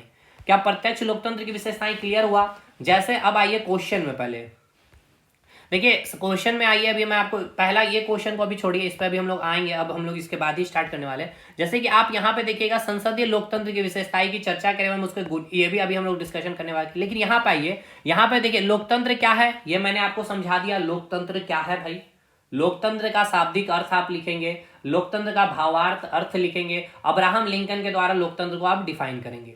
फिर प्रत्यक्ष लोकतंत्र क्या है वो आप बताएंगे, प्रत्यक्ष लोकतंत्र क्या विशेषता है वो आप बता देंगे। और अब अभी हम लोग आप प्रत्यक्ष लोकतंत्र पढ़ेंगे तो दोनों के बीच का आपका अंतर भी हो जाएगा। और भारत में कौन सी लोकतंत्र है, प्रत्यक्ष या अप्रत्यक्ष? अप्रत्यक्ष लोकतंत्र है, ये समझ में आ गया। अब ये भी अब आपको यहां से समझ में आएगा जब अब हम लोग स्टार्ट करेंगे अप्रत्यक्ष लोकतंत्र, क्योंकि भारत में तो यही है ना भाई अप्रत्यक्ष लोकतंत्र। लेकिन अब आप समझेंगे। चलिए अप्रत्यक्ष लोकतंत्र स्टार्ट ही करते हैं, क्योंकि अप्रत्यक्ष लोकतंत्र में भी हम लोग कैटेगरीज बांटेंगे चीजों को। तो अब हम लोग क्या पढ़ने वाले हैं, अप्रत्यक्ष लोकतंत्र, ठीक है ना। अप्रत्यक्ष लोकतंत्र को हम लोग पढ़ने वाले हैं। अप्रत्यक्ष लोकतंत्र यानी कि इनडायरेक्ट डेमोक्रेसी। तो अप्रत्यक्ष लोकतंत्र का मतलब क्या है, यहाँ पे जनता, ठीक है ना, जनता डायरेक्ट नहीं, यहाँ पे एक प्रतिनिधि आ जाएंगे, ठीक है ना, एक प्रतिनिधि आ जाएंगे और यहाँ फिर रहेगी सरकार। यानी कि सरकार की जो गतिविधियों में है डायरेक्ट इन्वॉल्वमेंट नहीं होगी, ये प्रतिनिधि चुनेंगे। और प्रतिनिधि जो है किनके गतिविधियों में, सरकार के गतिविधियों में। यानी जनता किसके माध्यम से सरकार के गतिविधियों में भाग ले रही है, इस प्रतिनिधि के, यानी कि अपने जो एमपी हैं उसके माध्यम से सरकार के गतिविधियों में हम इन्वॉल्वमेंट लेते हैं, जनता भाग लेती है ना जी, समझ में आया।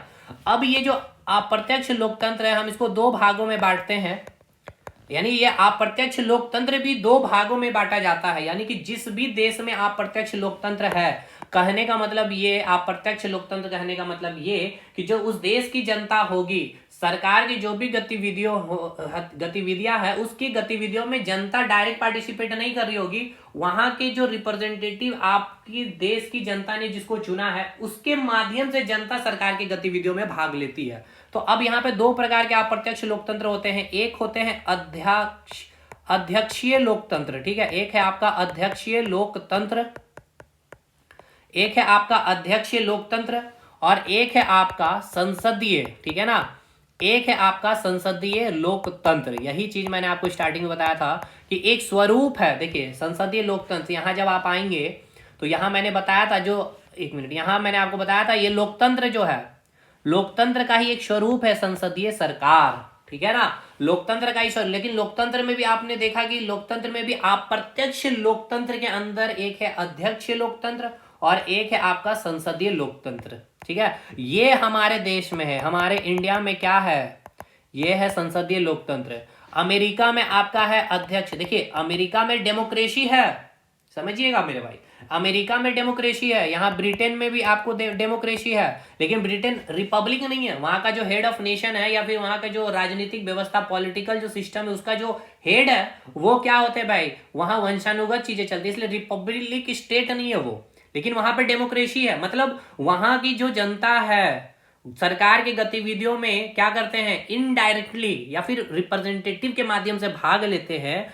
और कहा जाए तो वो भाग कैसे ले रहे हैं, और या फिर उस अप्रत्यक्ष लोकतंत्र में वो किस कैटेगरी में आते हैं, वहां पे संसदीय। अभी अब मैं समझाऊंगा कि संसदीय लोकतंत्र क्या एक व्यवस्था है, अध्यक्ष लोकतंत्र क्या एक व्यवस्था, वो समझेंगे। यूएसए में देखिए डेमोक्रेसी जो है, भारत की डेमोक्रेसी से कैसे अंतर है, ये सब भी आपके एग्जाम के मेंस में पूछा गया, लेकिन जेपीएससी के पॉइंट ऑफ व्यू में नहीं आएगा आपके मेंस में कि अमेरिका का जो लोकतंत्र है और भारत का जो लोकतंत्र है कैसे अंतर है। ठीक है ना, इसको भी समझाइए। तो ये सब भी पॉइंट आपके एग्जाम में बन सकते हैं, हम लोग यहाँ पे समझ लेंगे। अध्यक्ष लोकतंत्र आपको देखने को मिलेगा अमेरिका में, ठीक है, लेकिन संसदीय लोकतंत्र हमारे इंडिया में, ब्रिटेन में, ये हमें देखने को मिलता है। चलिए अब हम लोग समझते हैं ये है क्या अध्यक्ष लोकतंत्र और संसदीय लोकतंत्र। तो बात करेंगे आप अध्यक्षीय लोकतंत्र और संसदीय लोकतंत्र के बारे में। ठीक है, चलिए इन दोनों के बीच के डिफरेंशिएशन को हम लोग समझते हैं। अध्यक्षीय लोकतंत्र किसको कहेंगे और संसदीय लोकतंत्र किसको कहेंगे। जैसा मैंने कहा कि अमेरिका में क्या है आपका, कौन सा लोकतंत्र है, अध्यक्षीय लोकतंत्र है। और अगर भारत में बात किया जाए या ब्रिटेन में है, वो क्या है, संसदीय लोकतंत्र। कैसे, वो अब आपको समझ में आएगा। जब हम बात करेंगे अध्यक्षीय लोकतंत्र की, तो एक इससे पहले आप समझिए एक चीज को, इससे पहले आपको क्या समझना होगा। देखिए आपको पता होना चाहिए, क्या पता होना चाहिए आपको, जैसे कि ये सरकार है, ठीक है, ये क्या है, आपकी सरकार है। सरकार के 3 अंग होते हैं, ठीक है ना, सरकार के क्या है, आपके 3 अंग है। पहले समझ लीजिए अच्छे से इसको, सरकार के कितने अंग है, 3 अंग है। कौन कौन से, एक है आपका कार्यपालिका, ध्यान से, एक है आपका कार्यपालिका, सेकेंड है आपकी विधायिका, ठीक है, सेकेंड क्या है आपकी विधायिका, थर्ड क्या है आपकी न्यायपालिका, थर्ड क्या है आपकी न्यायपालिका। इंग्लिश में कार्यपालिका को क्या कहेंगे, एग्जीक्यूटिव कहेंगे। उसके बाद विधायिका को हम लोग क्या कहेंगे, लेजिस्लेचर कहेंगे, लेजिस्लेचर कहेंगे। और इसके बाद न्यायपालिका को हम लोग क्या कहेंगे, जुडिशियरी कहेंगे। मतलब हमने क्या कहा सर, जो सरकार है, सरकार के कितने अंग है, 3 अंग है। 3 अंग कौन कौन से, एक है आपकी कार्यपालिका, एक है आपकी विधायिका और एक है आपकी न्यायपालिका। अब ये कार्यपालिका का मतलब और इस विधायिका का मतलब और ये न्यायपालिका का मतलब का अर्थ समझिएगा। जैसे नाम में आपको क्या यहां मिल रहा है, विधायिका, ठीक है, यानी कि विधायिका का काम क्या है, विधि बनाना। विधि बनाना मतलब कानून बनाना। क्या काम है इसका, विधायिका का कानून बनाना। मतलब ये देखिए, ये जो आप विधायिका या जो लेजिस्लेचर कह रहे हैं ना, इसी को हम लोग संसद का नाम देते हैं। और संसद के कितने भाग हैं, संसद के 3 भाग हैं। ध्यान से समझिए, ये सब हम लोग आगे डिटेल करेंगे पॉलिटी में, लेकिन अभी समझने के लिए ये सब आपको पता होना चाहिए। संसद के 3 भाग है, एक है आपके राष्ट्रपति, एक है आपका लोकसभा और एक है आपका राज्यसभा। समझ में आया, लोकसभा, राज्यसभा और राष्ट्रपति। 3 भाग किसके हैं, संसद के। संसद मतलब विधायिका, यानी यही तो संसद है जहां आपका क्या बनता है, आपका कानून बनता है। कानून बनाने का काम किसको क्या बोला हमने, विधायिका को कहा। मतलब हमने ये कहा सर कि सरकार के कितने अंग, 3 अंग हैं। एक है कार्यपालिका, एक है विधायिका, एक है आपकी न्यायपालिका। तो विधायिका की जब हम बात करते हैं, यानी लेजिस्लेचर की जब हम बात करते हैं, इसका काम क्या है, विधि बनाना, कानून बनाना। ठीक है सर। अब बात करेंगे कार्यपालिका की, तो नाम में क्या छुपा है, कार्य, यानी कि कार्यों को पालन करना। यानी कि कौन सा कार्य को पालन करेंगे, ये जो विधि बनाई गई है विधायिका के द्वारा, इसको लागू करवाना। यानी कि नियम को क्या करेगी, ये आपको लागू करवाएगी, लागू करवाना, ठीक है ना। कानून को लागू करवाने का कार्य किसकी पास है, कार्यपालिका की है। और जुडिशियल यानी न्यायपालिका, आपने अगर कोई कानून ऐसा बनाया है जो जस्टिफाई नहीं है भाई, देश की जनता के लिए, आम नागरिकों के लिए, आम नागरिकों की मौलिक अधिकार का हनन हो रहा है, तो ये न्यायपालिका उस कानून के खिलाफ हस्तक्षेप कर सकती है। ठीक है, यानी ये क्या करेगी, जस्टिफाई करने का काम करेगी और उस कानून को रद्द भी कर सकती है, शून्य भी घोषित किया जा सकता है। यानी जस्टिफाई करने का, न्याय दिलाने का काम कौन करेगा, आपका न्यायपालिका। अब हमने आपको एक बात और बताया कि ये जो विधायिका का काम है विधि बनाना, कानून बनाना, इसी को हम क्या कहते हैं, संसद कहते हैं। और संसद के 3 भाग है, राष्ट्रपति, लोकसभा और राज्यसभा। यहां पे समझ में आया इतनी बातें? ठीक है सर। अब आइए, अब यहां पे समझते हैं कि अध्यक्ष लोकतंत्र की बातें करेंगे तो जिस भी देश में अगर अध्यक्षीय लोकतंत्र है तो इसका मतलब ये है कि वहां की जो कार्यपालिका है, यानी कि कानून को लागू कराने वाला, और कार्यपालिका और जो आपकी विधायिका है, यानी कि जो विधि बनाने वाला जो लेजिस्लेचर है, एक दूसरे के कार्यों में ये दोनों हस्तक्षेप नहीं करेंगे। एक दूसरे के कार्यों में ये लोग हस्तक्षेप नहीं करेंगे, हस्तक्षेप नहीं करेंगे। मतलब ये कार्यपालिका और विधायिका दोनों इंडिपेंडेंट एक बॉडी की तरह कार्य करेगी। कहां? जहां पे अध्यक्ष लोकतंत्र होगी। मतलब ये कि ये जो विधायिका ने कानून बनाया और कानून को लागू करने वाली जो कार्यपालिका है, ये दोनों अपने अपने कार्य में क्या है, इंडिपेंडेंट है। दोनों के कार्यों में कोई भी हस्तक्षेप देखने को नहीं मिलेगा। तो वहां पे हम क्या कहेंगे, अध्यक्ष लोकतंत्र। और ये आपको देखने को मिलता है, आपका जो बेस्ट एग्जांपल आपको मिलेगा यूएसए में, अमेरिका में। ठीक है, यूएसए यानी कि अमेरिका में। क्लियर है यहाँ पे? अभी आपको समझाऊंगा मैं आपको कैसे दिखने को मिलेगा कि किस प्रकार वहां की जो कार्यपालिका है और जो विधायिका है दोनों अलग होकर के काम करती है। कोई हस्तक्षेप देखने को नहीं मिलेगा, ये मैं आपको अभी समझाऊंगा। लेकिन इससे पहले समझिए कि संसदीय लोकतंत्र जो भारत में क्या है, आपकी संसदीय लोकतंत्र है, ब्रिटेन में भी संसदीय लोकतंत्र है। इसका मतलब क्या है? तो जिस भी देश में अगर संसदीय लोकतंत्र होगा, वहां की जो कार्यपालिका है, ठीक है, और कार्यपालिका और विधायिका यानी कि जो लेजिस्लेचर होगा, दोनों के बीच, दोनों एक दूसरे के कार्यों में हस्तक्षेप करेगी। यहां पे दोनों के कार्यों में यहां पे हस्तक्षेपन आपको देखने को मिलेगा। समझ में आया? यानी कि जिस भी देश में संसदीय लोकतंत्र है, वहां की जो कार्यपालिका होगी और जो विधायिका है, दोनों के कार्यों में क्या मिलेगा, आपको हस्तक्षेप करते हुए देखने को मिलेगा। ठीक, जैसे इसका बेस्ट एग्जांपल मैंने आपको क्या बता दिया, भारत यानी कि इंडिया। भारत में कैसा लोकतंत्र है? तो आप क्या कहेंगे, संसदीय लोकतंत्र है। अब इसको थोड़ा सा मैं अब आपको समझाता हूं कि यहां जैसे मैंने लिख दिया एग्जाम्पल में कि अमेरिका में आपका अध्यक्ष लोकतंत्र है और भारत में संसदीय लोकतंत्र है। क्यों है? क्योंकि यहाँ पे कार्यपालिका और विधायिका क्या कर रहे हैं, दोनों के कार्यों में हस्तक्षेप कर रहे हैं, दोनों एक दूसरे के कार्यों में हस्तक्षेप कर रहे हैं, और यहाँ एक दूसरे के कार्यों में हस्तक्षेप नहीं कर रहे हैं। तो ये अब आपको मैं दिखलाता हूँ कि कैसे यहाँ पे दोनों एक दूसरे के कार्यों में हस्तक्षेप नहीं कर रहा अमेरिका में, और भारत में जो संसदीय लोकतंत्र है वहां पे कैसे हस्तक्षेप हो रहा। चलिए आइए बात करते हैं, समझिएगा। अब हम आपको यहाँ पे मेनली समझाने जा रहे हैं, संसदीय लोकतंत्र को डिटेल करेंगे, लेकिन हम आपको इसी क्रम में आपको पूरा अध्यक्ष लोकतंत्र का भी कंसेप्ट दे देंगे, एकदम देखते चलिएगा।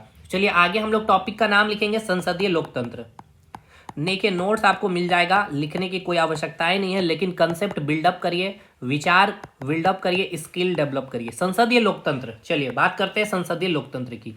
अब आपको ये तो समझ में आ गया होगा संसदीय लोकतंत्र कहने का मतलब क्या है सर। संसदीय लोकतंत्र कहने का मतलब ये है कि यहाँ पे कार्यपालिका और जो विधायिका है, ठीक है ना, कार्यपालिका और जो यहाँ पे विधायिका है, ये दोनों एक दूसरे के कार्यों में क्या करेगी, हस्तक्षेप कर रही होगी, अगर यहाँ पे संसदीय लोकतंत्र है तो, है ना। अब बताइए एक बात मुझे, कार्यपालिका और विधायिका किसके भाग हैं? मैंने अभी आपको बताया था संसद के 3 भाग हैं। एक है आपकी राष्ट्रपति, एक है आपका लोकसभा, और एक क्या है आपका राज्यसभा। ठीक है, ये आपको याद आ रहा, समझ में आ रहा ना। देखिए, राज्यसभा में और लोकसभा में जो बैठते हैं, जो इसके सदस्य होते हैं, उसको हम क्या नाम दे देते हैं, एमपी, मेंबर ऑफ पार्लियामेंट, या फिर इसी को हम क्या कहते हैं, सांसद कहते हैं। ठीक है, अब जो लोकसभा में जो एमपी बैठता है या फिर जो सांसद बैठता है, इसको क्या करते हैं, हम और आप चुन करके भेजते हैं ना जी। और यहाँ पे क्या होता है, जो राज्यसभा में यहाँ राज्य के प्रतिनिधि आकर के बैठते हैं, जिसको इनडायरेक्टली हम और आप चुनते हैं। ठीक है, यानी कि जो लोकसभा के जो सदस्य हैं या जो लोकसभा में बैठने वाले जो सदस्य हैं, उसको हम क्या कहते हैं, सांसद कहते हैं। और राज्यसभा में बैठने वाले जो व्यक्ति है, जो सदस्य हैं, उसको हम क्या कहते हैं, सांसद कहते हैं। इस सांसद को हम और आप डायरेक्टली चुन करके भेजते हैं, इसे हम इनडायरेक्टली चुन करके भेजते हैं। राज्य के, ये जैसे कि राज्यसभा का मतलब क्या भाई, राज्य के रिप्रेजेंटेटिव यहां पर बैठेंगे। जैसे झारखंड राज्य के 14 रिप्रेजेंटेटिव यहां पर बैठेंगे, ठीक है, यानी कि 14 सांसद झारखंड से आकर के बैठे होंगे राज्यसभा में, ठीक है, जो राज्य झारखंड राज्य की बातों को सदन में उठाएंगे। चलिए भाई आगे बढ़ते हैं अब हम लोग, ये समझ में आ गया ना इसके सदस्य बातें। चलिए अब हम लोग बात कर रहे थे संसदीय लोकतंत्र। संसदीय लोकतंत्र का मतलब आपको क्या समझ में आया सर? संसदीय लोकतंत्र के बारे में हमें यह समझ में आया कि जहां कार्यपालिका और विधायिका दोनों एक दूसरे के कार्यों में क्या कर रही होगी? हस्तक्षेप कर रही होगी, ठीक है। चलिए अब देखिएगा ये जो संसदीय लोकतंत्र है, इस संसदीय लोकतंत्र में यहां आइए, इस संसदीय लोकतंत्र में, ये संसदीय लोकतंत्र की अगर हम लोग बात करें, संसदीय लोकतंत्र के 3 भाग होंगे। अब हम संसदीय लोकतंत्र को 3 भाग में बांट रहे हैं, ध्यान से अब देखिएगा, संसदीय लोकतंत्र को 3 भाग में बांट रहे हैं। एक है आपका कार्यपालिका, ठीक है, एक क्या है आपका कार्यपालिका, ध्यान से, दूसरा है आपका विधायिका, दूसरा क्या हो गया आपका विधायिका, और तीसरा है आपका न्यायपालिका। देखिए न्यायपालिका अभी हम लोगों को नहीं पढ़ना, न्यायपालिका हम लोग अलग से पढ़ेंगे, तो इसको अभी हम लोग साइड करते हैं। यानी सरकार के कितने भाग हो गए भाई? सरकार के 3 अंग, संसदीय लोकतंत्र के 3 अंग हो गए, ठीक है, संसदीय लोकतंत्र के 3 अंग हो गए। एक हो गया आपका कार्यपालिका, एक हो गया आपका विधायिका, और एक हो गया आपका न्यायपालिका। यानी कार्यपालिका भाई, संसदीय लोकतंत्र यानी कि यहाँ पे किसकी विशेषता? संसद की विशेषता। मैंने आपको बताया है संसद के 3 अंग, 3 भाग हैं, एक है राष्ट्रपति, एक है लोकसभा और एक है राज्यसभा, याद आ रहा? और हमने क्या बताया था? सरकार के क्या होते हैं? 3 अंग होते हैं, यानी सरकार कार्य करेगी कैसे, तो उसके पास 3 अंग है, एक है उसके पास कार्यपालिका, एक है उसके पास विधानसभा और एक है उसके पास न्यायपालिका। चलिए तो हमने संसदीय लोकतंत्र को 3 अंग में बांटा है, कार्यपालिका में एक, उसके बाद एक है आपकी विधायिका और एक है आपकी न्यायपालिका जो न्याय देगी। कार्यपालिका विधायिका क्या करेगी? कानून लागू करेगी, विधायिका कानून बनाने वाली होगी। अब आइए, यही जो विधायिका है इसी को मैंने अभी आपको क्या बताया? संसद का नाम दिया था, बताया था ना भाई, यही विधायिका को हमने क्या बोला? संसद कहा था, याद करिए, देखिए यहां मैंने दिखाया था एरो में, यही विधायिका हम क्या कहते हैं? संसद। और संसद के 3 अंग या 3 भाग, राष्ट्रपति, लोकसभा और राज्यसभा होते हैं। चलिए यानी हम यहां पे बोल सकते हैं ये जो विधायिका, इसका अंग कितने होंगे? 3 होंगे। एक क्या होगा आपका? राष्ट्रपति होगा, बताइएगा भाई होगा कि नहीं होगा? एक राष्ट्रपति होगा। सेकंड क्या होंगे आपके? लोकसभा होंगे, एक सदन हो गया लोकसभा, और एक सदन हो गया आपका राज्यसभा। बताइए कोई दिक्कत है यहाँ पे?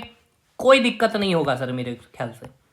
हमने आपको ये बताया संसदीय लोकतंत्र की व्यवस्था जहां भी जिस भी देश में होगी, इसका मतलब ये है कि वहां की जो कार्यपालिका है और वहां की जो विधायिका है, कार्यपालिका कहने का मतलब कानून को लागू करने वाला, विधायिका कहने का मतलब विधि बनाने वाला, ये दोनों एक दूसरे के कार्यों में क्या करेगा? हस्तक्षेप करेगा। जहां पे संसदीय लोकतंत्र होगा, भारत में संसदीय लोकतंत्र है, तो भारत में जो कार्यपालिका है, ठीक है, और जो विधायिका है, ये दोनों एक दूसरे के कार्यों में हस्तक्षेप करती है। मैं अभी आपको प्रूव करवा रहा हूं। देखिए अब मैंने इसके 3 अंग बता दिए, कार्यपालिका, विधायिका और न्यायपालिका। तो कार्यपालिका विधायिका में मैंने बताया कि विधायिका का कार्य क्या है? विधि बनाना, यानी कि कानून बनाना इसका काम है, ठीक है ना, विधि यानी कि कानून बनाना इसका कार्य है, ठीक है, ठीक। और कार्यपालिका का क्या काम है? कार्यों को यानी कि कानून को लागू करना, कानून को लागू करना इसका कार्य है, ठीक है, कानून को लागू करना इसका कार्य है। अब हम कार्यपालिका को भी 2 भाग में बांटेंगे, एक होगा आपका राजनीतिक कार्यपालिका और एक होगा प्रशासनिक कार्यपालिका। जिस एग्जामिनेशन की आप तैयारी कर रहे हैं ना, ये है आपका प्रशासनिक कार्यपालिका के तहत होंगे आप, ठीक है, प्रशासनिक कार्यपालिका। समझिए मेरे भाई, चीजों को एकदम समझिए प्रैक्टिकली होते हुए, प्रशासनिक कार्यपालिका। और ये हो गया आपका राजनीतिक कार्यपालिका, ठीक है, ये हो गया आपका राजनीतिक कार्यपालिका। हमने क्या बोला सर? हमने ये बोला आपको कि ये जो कार्यपालिका है इसको हम 2 भाग में बांटेंगे, ठीक है ना। 2 भाग में बांटने का मतलब क्या है सर? एक है आपकी राजनीतिक कार्यपालिका और एक है आपकी प्रशासनिक कार्यपालिका। अब पहले इस प्रशासनिक कार्यपालिका को खत्म करते हैं। प्रशासनिक कार्यपालिका को खत्म करने से पहले समझिए, आइए पूरा एकदम बेसिक में लेके चलते हैं। हमने क्या बताया था इस विधायिका के बारे में? ये विधायिका यानी कि ये जो लेजिस्लेचर है, जिसको हम क्या बोलते हैं? संसद बोलते हैं। ये काम क्या करता है? कानून बनाने का काम करता है। जैसे संसद की तरफ से एक कानून पास किया गया कि आज जो भी डेट होगा, ठीक है ना, कि आज 16 दिसंबर से, ठीक है ना, 16 दिसंबर से एक कानून लागू किया जा रहा है कि रात 8 बजे के बाद से 10 लोगों का कोई भी ग्रुप कहीं भी रोड में नहीं दिखने चाहिए, ठीक है, ये कानून बन गया, ठीक है भाई, कानून बन गया। अब एक बात बतलाइए, मान के चलते ये झारखंड राज्य सरकार ने कानून बनाया, ठीक है, किसने बनाया है? झारखंड राज्य सरकार ने ये कानून बनाया, ठीक है। झारखंड में भाई कोई भी रात 10 बजे के बाद में, ये एसएससी सीजीएल का जो भी अभी प्रोटेस्ट चल रहा है, रात 8 बजे के बाद से भाई 10 लोग कोई भी भाई क्या है नहीं घूमते हुए हमें दिखने चाहिए, ठीक है। अब ये कानून लॉ एंड ऑर्डर बनाने का काम कौन करता है समझिएगा, एकदम हम डेप्थ में लेके जा रहे हैं, एकदम बेसिक्स में गृह मंत्रालय करेंगे, ठीक है। झारखंड के जो गृह मंत्रालय है वहां से ये कानून बन गया भाई, ठीक है। होम मिनिस्ट्री से लॉ एंड ऑर्डर को मेंटेन किया जाएगा। अब ये क्या करेंगे, अब का आदेश ये देंगे ना भाई मेरे, क्या गृह मंत्रालय चले जाएंगे पूरे देश में लागू करने के लिए? नहीं, ये आदेश देंगे। किसको आदेश देंगे? जो डीजीपी होंगे, ठीक है। किसके पास आदेश आएगा? डीजीपी के। देखिए हायरार्की समझिए कैसे चीजें चलती है, ठीक है ना। ये गृह मंत्रालय डीजीपी के पास आ गए आदेश। अब ये डीजीपी किसको आदेश दे रहे हैं? एडीजीपी को आदेश दे रहे हैं। एडीजीपी को आदेश देंगे कि भैया ये कानून फॉलो करवानी है। एडीजीपी किसको देंगे? आईजी को, ठीक है। यहां तक आईजी किसको देंगे? डीआईजी को देंगे भाई, ये हायरार्की चलेगी। फिर डीआईजी किस, देखिए आईजी क्या हो गया भाई समझिए, आईजी क्या है? जोन का जो हेड है, राज्य को हम क्या करते हैं जोन में बांटते हैं, तो ये जोन का हेड हो गया, ठीक है। और फिर जोन को हम क्या करते हैं मंडल में बांटते हैं, तो मंडल का ये हेड हो गया। फिर डीआईजी किसको आदेश देगा? एसएसपी को देगा। किसको देगा? एसएसपी जो आईपीएस रैंक के अधिकारी होते हैं ठीक है, डिस्ट्रिक्ट का हेड हो गया ये। और ये अब एसएसपी किसको आदेश देगा? एसपी को देगा, एएसपी को देगा। और फिर अब ये एसपी और एसपी किसको देगा? डीएसपी को देगा, ठीक है, जो सर्कल ऑफिसर के नाम से भी जानते हैं आप लोग, पीसीएस का जो आप परीक्षा देते हैं। और फिर डीएसपी किसको देगा? इंस्पेक्टर को देगा। ये इंस्पेक्टर किसको देगा? एसआई को देगा। अब ये एसआई किसको आदेश देगा? एएसआई को आदेश देगा, 1 स्टार को देगा। अब ये एएसआई किसको देगा? हेड कांस्टेबल को देगा। हेड कांस्टेबल किसको आदेश देगा? कांस्टेबल। तो भैया देखिए कैसे चीजें फॉलो हो रही है। मंत्रालय एक राजनीतिक व्यवस्था से ये कानून बन के तैयार हो गई है, ठीक है। ये हो गया राजनीतिक व्यवस्था से कानून बन के तैयार हो गई। देखिए यहाँ पे ये राजनीतिक कार्यपालिका का काम हो गया। अब इसको लागू भी तो करवाना है ना। कार्यपालिका का काम क्या है? कानून को लागू करवाना है। और कानून बनाया किसने? विधायिका ने कानून बनाया है, हाँ जी। अब ये जो विधायिका ने कानून बनाया इसको लागू कराने का काम करेगा कौन? राजनीति, ये कार्यपालिका करेगी। तो कार्यपालिका को हमने 2 भाग में बांट दिया, राजनीतिक कार्यपालिका और प्रशासनिक कार्यपालिका। तो जो गृह मंत्रालय से जब कानून पास हुआ बन करके, तो क्या भाई मंत्री जी जाएंगे कानून को लागू करने? वो आदेश दिए डीजीपी को। क्या डीजीपी घूम घूम के करेंगे? नहीं, अब डीजीपी से बातें जाएगी आदेश एडीजीपी के पास में, ठीक है ना। स्टेट का हेड हो गया डीजीपी जी, ठीक है। आईजी जोन के हेड हो गए भाई, मंडल का हेड हो गया। तो पूरे मंडल लेवल पे ये देखेंगे उस आदेश को फॉलो किया जा रहा है कि नहीं।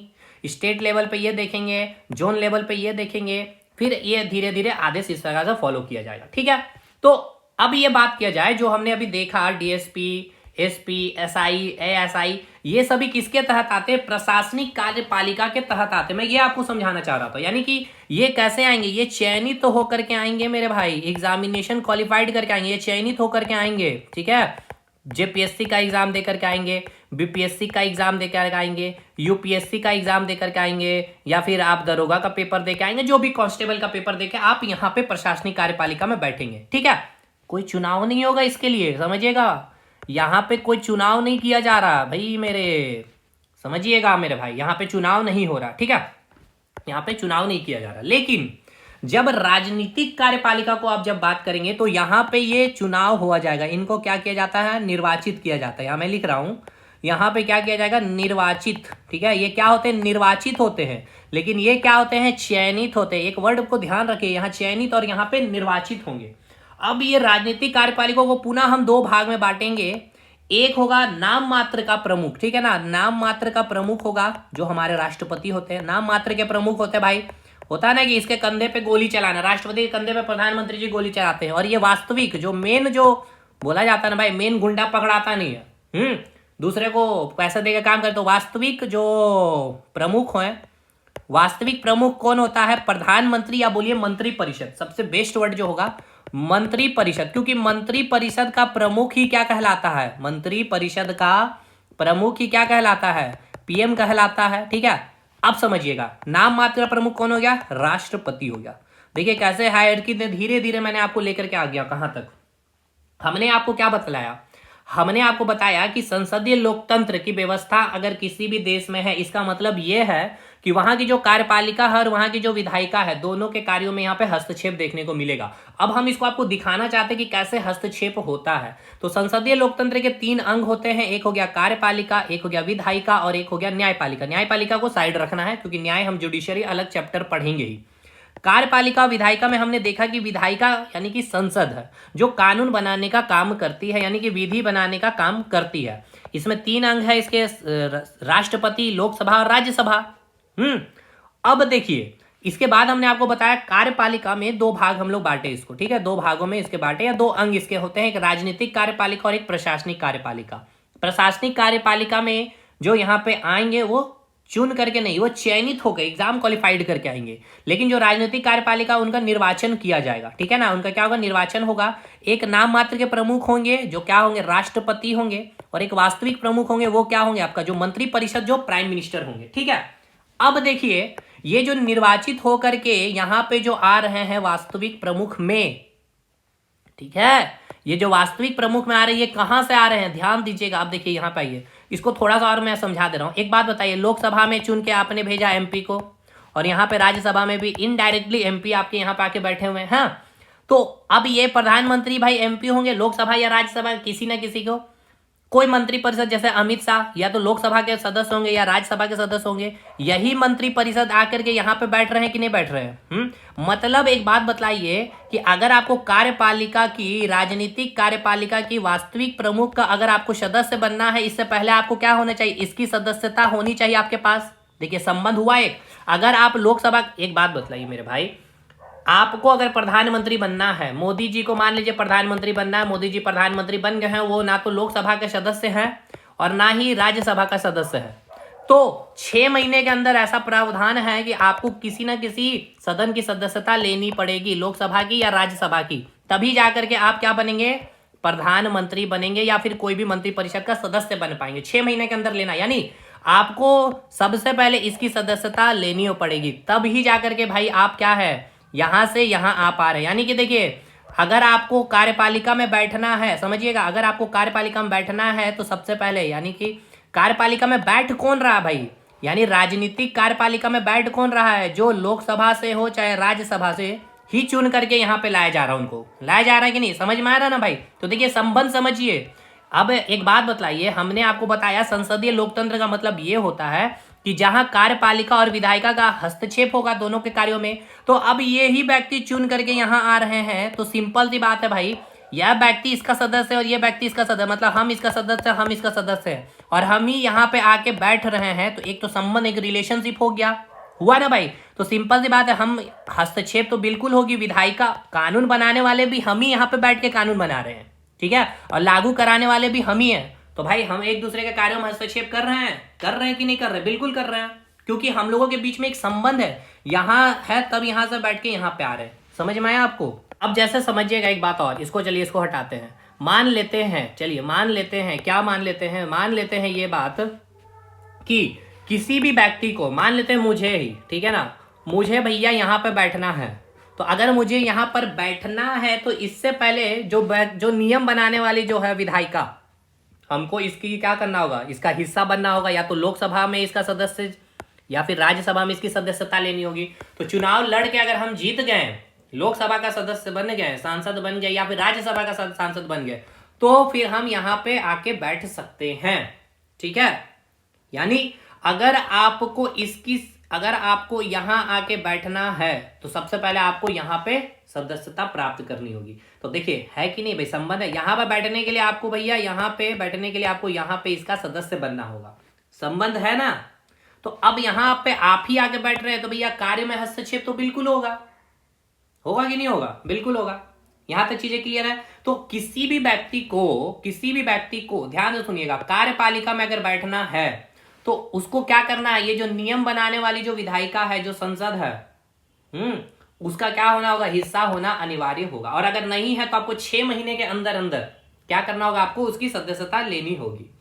तो नहीं तो और दूसरी बात, अगर यहाँ पे जिसकी भी सरकार है, अगर उसकी बहुमत खत्म हो जाती है, जैसे कि मोदी जी की अभी सरकार चल रही है, तो उनका मंत्री परिषद है यहाँ पे बैठा हुआ, मान के चलते इनके किसी भी, जैसे कि नीतीश कुमार ने साथ देना छोड़ दिया भाई, या उन्होंने अपना सारे संसद हाथ पीछे कर लिए, तो इनकी बहुमत गिर गई, सरकार गिर गई। तो अब ये क्या मोदी जी यहाँ बैठेंगे? नहीं, जब तक ये बहुमत यहाँ पेश ना करते तब तक यहाँ पर नहीं बैठेंगे। ठीक है, तो अगर कोई व्यक्ति विधायिका के किसी अंग का सदस्य नहीं होगा, अगर यहाँ का अगर कोई सदस्य नहीं होगा, जैसे मोदी जी की अगर सरकार गिर गई तो अब इनका सदस्य यहाँ से रद्द हो गया भाई, लोकसभा भंग हो गई, तो अब इसका सदस्य यहाँ से हट गया, तो अब यहाँ से भी मोदी जी हट गए, कार्यपालिका में भी अब ये नहीं बैठेंगे।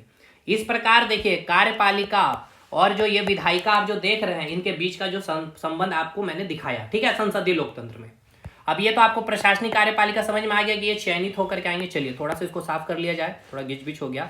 देखिए भाई, मूल जो विचार को मैं आपको समझाना चाह रहा हूं कि मूल जो इसकी आत्मा है उसके कंसेप्ट को समझिए। कंसेप्ट बस इतना ही मैं समझाना चाह रहा हूं कि ये जो संसदीय लोकतंत्र है हमारे भारत में, संसदीय लोकतंत्र अब आप समझ में आ गया ना कि कैसे है। हम जो आपको बोल रहे तब से कि जो कार्यपालिका है या जो विधायिका है, इसके कार्यों में ये क्या करते हैं, हस्तक्षेप कर सकते हैं, क्योंकि इनके बीच का एक संबंध है। कैसा संबंध है?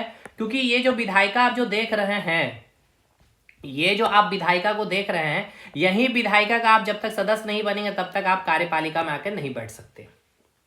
समझ में आ गया आपको? या फिर अगर आप इसके सदस्य हैं, इसके बावजूद अगर आपकी बहुमत गिर गई है, बहुमत खत्म हो गई है भाई, आपकी सरकार की बहुमत, आप मिल करके, जैसे कि आपने नीतीश कुमार जी के साथ मोदी जी ने मिलकर सरकार बनाई है, तो नीतीश कुमार ने मोदी जी का हाथ छोड़ दिया, तो भाई सरकार आपकी गिर गई, यहाँ पे बहुमत खत्म हो गया, 272 सीट, तो अब आप इसके सदस्य नहीं होंगे, क्योंकि आपकी यहाँ पे सदस्यता रद्द हो। यानी यहाँ पे मतलब अगर आपको इस पार्टी में आना है तो सबसे पहले आप इसके पार्टी में आपको सबसे पहले क्या करना होगा, प्रवेश लेना होगा। मतलब इस घर में आने के लिए आपको इस घर में सबसे पहले घुसना होगा। समझ में आया ना?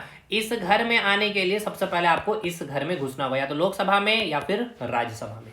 चीजें क्लियर हुई भाई? यहां तक चीजें समझ में आई? संसदीय लोकतंत्र व्यवस्था का कंसेप्ट समझ में आया?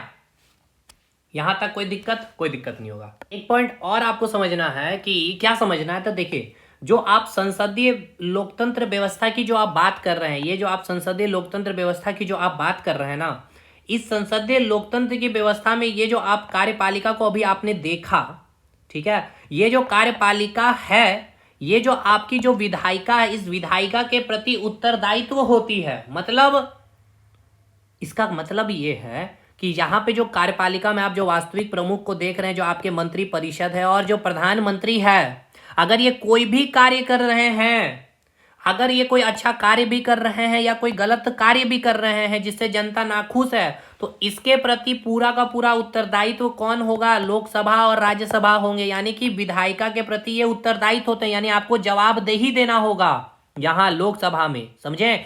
अगर आपके प्रधानमंत्री के खिलाफ कोई भी अविश्वास प्रस्ताव लाया गया है और अविश्वास प्रस्ताव बिल पास हो जाती है, तो केवल प्रधानमंत्री नहीं हटेंगे, पूरा का पूरा मंत्री परिषद ही हटेगा। भैया प्रधानमंत्री कुछ नहीं है, ये मंत्री परिषद का हेड है। जैसे कि एक क्लास में 50 स्टूडेंट है, तो ये 50 के 50 स्टूडेंट में एक क्या होता है, लीडर चयन होता है, तो टोटल स्टूडेंट 50 ही है, तो टोटल मंत्री परिषद 50 ही है, उसमें से एक प्रधानमंत्री है।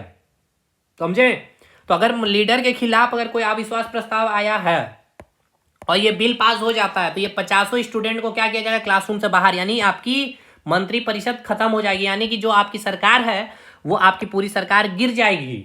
समझे? तो मतलब आपकी जो संसदीय लोकतंत्र की व्यवस्था जो है, उसमें जो ये कार्यपालिका आप जो देख रहे हैं, ये कार्यपालिका विधायिका के प्रति क्या होता है, उत्तरदायित्व होती है, और इन दोनों के बीच ये घनिष्ठ संबंध पाया जाता है। तो देखिए, संबंध आपने समझा किस प्रकार से कार्यपालिका और विधायिका एक दूसरे के साथ एक घनिष्ठ संबंध से जुड़े हुए हैं, कि अगर आपको कार्यपालिका में बैठना है मेरे भाई, राजनीतिक कार्यपालिका में, तो आपको सबसे पहले इस विधायिका यानी कि विधि बनाने वाले जो संसद है उसका आपको सदस्य होना होगा। जब तक आप इसके सदस्य नहीं होंगे तब तक आप इसके कार्यपालिका में नहीं बैठ सकते हैं। दूसरा, आप कोई भी कार्य कर रहे हैं कार्यपालिका में बैठ करके, तो आपको जवाबदेही है किसके प्रति, लोकसभा और राज्यसभा के प्रति आप जवाबदेही या फिर उत्तरदायित्व होंगे। चलिए अब कुछ विशेषताएं देखते हैं संसदीय लोकतंत्र की। चलिए एक एक विशेषताओं को हम लोग समझते हैं डिटेल में बहुत बढ़िया से। संसदीय लोकतंत्र की व्यवस्थाएं, संसदीय लोकतंत्र की विशेषताओं की बात हम लोग करते हैं। अभी मैं आपको दिखाऊंगा अध्यक्ष लोकतंत्र अमेरिका का कैसे है, नहीं है, वो सारा चीज आपको अब समझ में आएगा, क्योंकि पहले भारत का तो सिस्टम समझ ले भाई, तब अमेरिका का समझेंगे। संसदीय लोकतंत्र की विशेषताएं समझते हैं। सबसे पहला पॉइंट ये कि जो संसदीय लोकतंत्र की जो विशेषता में आपको ये देखने मिलेगा कि जो कार्यपालिका है, कार्यपालिका आपको दो भाग में विभाजित मिलेगा। संसदीय लोकतंत्र में आपको कार्यपालिका दो भाग में विभाजित देखने को मिलेगा। मिलेगा कि नहीं मिलेगा? एक आपका राजनीतिक कार्यपालिका और एक आपका प्रशासनिक कार्यपालिका। दूसरी बात, आपको राजनीतिक कार्यपालिका में भी ये दो भाग में आपको मिलेगा, एक नाम मात्र और एक वास्तविक प्रमुख, यानी कि राष्ट्रपति के नाम से सारा कार्य आपका ये प्रधानमंत्री या मंत्रिपरिषद कार्य करती है। ठीक है ना? तो पहली विशेषता तो हमें ये दिखने को मिली कि जो कार्यपालिका है नाम मात्र वास्तविक में आपको विभाजित है। ठीक है, पहली विशेषता ये है कि कार्यपालिका संसदीय लोकतंत्र में, ये पॉइंट आप लिखेंगे मेंस में, संसदीय लोकतंत्र की विशेषता में पहली विशेषता ये है कि कार्यपालिका जो होगी संसदीय लोकतंत्र या फिर संसदीय लोकतंत्र व्यवस्था में, एक आपका नाम मात्र, ठीक है, एक आपका नाम मात्र और एक आपका वास्तविक, ठीक है ना, वास्तविक प्रमुख में क्या होगा? विभाजित होगा। चलिए, पहला हो गया, ये आप लिख लेंगे भाई, ये आपको लिख लेना काम है, नोट्स आपको मिल ही जाएगा। दूसरा, प्रधानमंत्री जो है आपके यहाँ पे कार्यपालिका में जो आप देख रहे हैं वास्तविक प्रमुख प्रधानमंत्री या जो मंत्री परिषद आप जो देख रहे हैं, चलिए इसको पहले हटा लिया जाए, थोड़ा सा किचपिच हो गया। प्रधानमंत्री और जो ये मंत्री परिषद है आपके, ठीक है, अपने पद पर कब तक बने रहेंगे? एक तो इनका जो कार्यकाल है 5 साल तक, तब तक, या फिर अगर इनका बहुमत लोकसभा से अगर समाप्त हो जाता है, बहुमत अगर इनका समाप्त हो जाता है तो आप यहां पर नहीं बैठ पाएंगे। ठीक है, पहली विशेषताएं तो ये, दूसरी विशेषताएं ये हो गया। इसीलिए तो हम कह रहे हैं संसदीय व्यवस्था में बहुमत का शासन पाया जाता है। संसदीय व्यवस्था में किसकी शासन पाई जाती है? संसदीय व्यवस्था में बहुमत का शासन, यानी कि जिस सरकार की यहां बहुमत होगी वही यहां आकर के बैठेगी। दूसरी विशेषता, मतलब मंत्री परिषद बोले या प्रधानमंत्री बोले, अपने पद पर ये कब तक रहेंगे? जब तक बने रहेंगे जब तक उसे लोकसभा में, लोकसभा यानी कि विधायिका का जो अंग है लोकसभा, जहां क्या बनेगा आपका भाई? कानून बनेगा, आपको जब तक वहां बहुमत प्राप्त होगा। इसलिए संसदीय व्यवस्था में किसका शासन होता है? बहुमत का शासन होता है। तो चलिए, दूसरी भी आपको विशेषताएं समझ में आ गया कि यहां लिख दे रहा हूं मैं, प्रधानमंत्री और मंत्रिपरिषद, प्रधानमंत्री एंड मंत्री परिषद, प्रधानमंत्री एंड मंत्री परिषद, ठीक है, अपने पद पर तब तक, प्रधानमंत्री अपने पद पर तब तक बनी रहेगी, तब तक बने रहेंगे जब तक बहुमत प्राप्त होगा। जब तक, बस मैं इतना लिख दे रहा हूं, जब तक बहुमत प्राप्त होगा, बाकी मैं नोट्स में लिख दूंगा, जब तक बहुमत प्राप्त होगा। ठीक है, दूसरी विशेषता, बहुमत प्राप्त होगा। कार्यपालिका दो भागों में इसको मैं लिख दे रहा हूं अच्छा से, विभाजित मेन वर्ड है, इसको ही अच्छे से लिख देना चाहिए। वास्तविक नाम मात्र में क्या होगा? विभाजित होता है। ठीक है ना, कार्यपालिका विभाजित होता है। चलिए, विभाजित होता है, एक कार्यपालिका जो है आपका विभाजित होता है नाम मात्र में और एक वास्तविक प्रमुख में। चलिए भाई, तीसरी विशेषताएं क्या है भाई? तीसरी विशेषताएं मैंने अभी आपको बताया, तीसरी विशेषताएं कि जो संसदीय व्यवस्था है इसमें जो मंत्री परिषद है आपकी, या मंत्री परिषद, उसी का हेड क्या होता है? प्रधानमंत्री होता है। तो ये जो मंत्री परिषद है ये किसके प्रति उत्तरदायित्व होता है? विधायिका के प्रति, लोकसभा और राज्यसभा के प्रति क्या होता है? सामूहिक रूप से। चलिए, मैं लिख रहा हूं एक वर्ड अच्छे से, सामूहिक रूप से भी मैं आपको समझाता हूं इसका मीनिंग क्या है। चलिए, संसदीय व्यवस्था, पहले लिखिए इसको, संसदीय व्यवस्था, देखिए एकदम परेशान मत होइए भाई, नोट्स एकदम लिख करके मैं दूंगा आपको, ठीक है, अपलोड करके। संसदीय व्यवस्था में मंत्री परिषद, संसदीय व्यवस्था में मंत्री परिषद, संसदीय व्यवस्था में मंत्री परिषद सामूहिक रूप से, लेकिन ये अमेरिका में नहीं होता है, उत्तरदायित्व तो नहीं होते हैं आपके राष्ट्रपति, अभी हम आपको दिखाएंगे। संसदीय व्यवस्था में मंत्री परिषद सामूहिक रूप से लोकसभा के प्रति, पहले भारत का समझ लीजिए तब मजा आएगा, अमेरिका का जब आप समझेंगे तब। लोकसभा के प्रति क्या होता है? उत्तरदायित्व होता है। क्या होता है? उत्तरदायित्व होता है, उत्तरदायित्व होता है। संसदीय व्यवस्था में मंत्री परिषद सामूहिक रूप से लोकसभा के प्रति उत्तरदायित्व होता है। किसके प्रति उत्तरदायित्व होता है? लोकसभा के प्रति उत्तरदायित्व होता है, लोकसभा के प्रति उत्तरदायित्व होता है। समझिएगा, संसदीय व्यवस्था जिस भी देश में होगी तो वहां की जो मंत्री परिषद है, कार्यपालिका की जो मंत्री परिषद है, ये रहा भैया मंत्री परिषद, ये रहा मंत्री परिषद, ये रहा मंत्री परिषद। ये क्या है? एक वर्ड हमने लिखा है, बहुत शानदार वर्ड हमने लिखा है, सामूहिक रूप से, मतलब पूरा मंत्री लोकसभा के प्रति उत्तरदायित्व होगा। जैसे, अब समझिए सामूहिक रूप से मैं आपको समझा रहा हूं। जैसे मान के चलते हैं रेल मंत्री ने कोई ऐसा गलत स्टेटमेंट दे दिया, ठीक है ना, या कोई ऐसा कार्य ही कर दिया, कोई गलती कर दी इन्होंने, ठीक है, तो ये गलती केवल रेल मंत्री की गलती नहीं होगी, पूरी की पूरी मंत्री परिषद की गलती मानी जाएगी, क्योंकि ऐसा लिखा गया है भाई कि संसदीय व्यवस्था में जो मंत्री परिषद है सामूहिक रूप से लोकसभा के प्रति उत्तरदायित्व है। यानी कि कोई भी मंत्री या कोई भी मंत्रालय के द्वारा अगर गलती हुआ है, वित्त मंत्रालय के द्वारा गलती हुआ, तो एक वित्त मंत्रालय के द्वारा गलती नहीं माना जाएगा।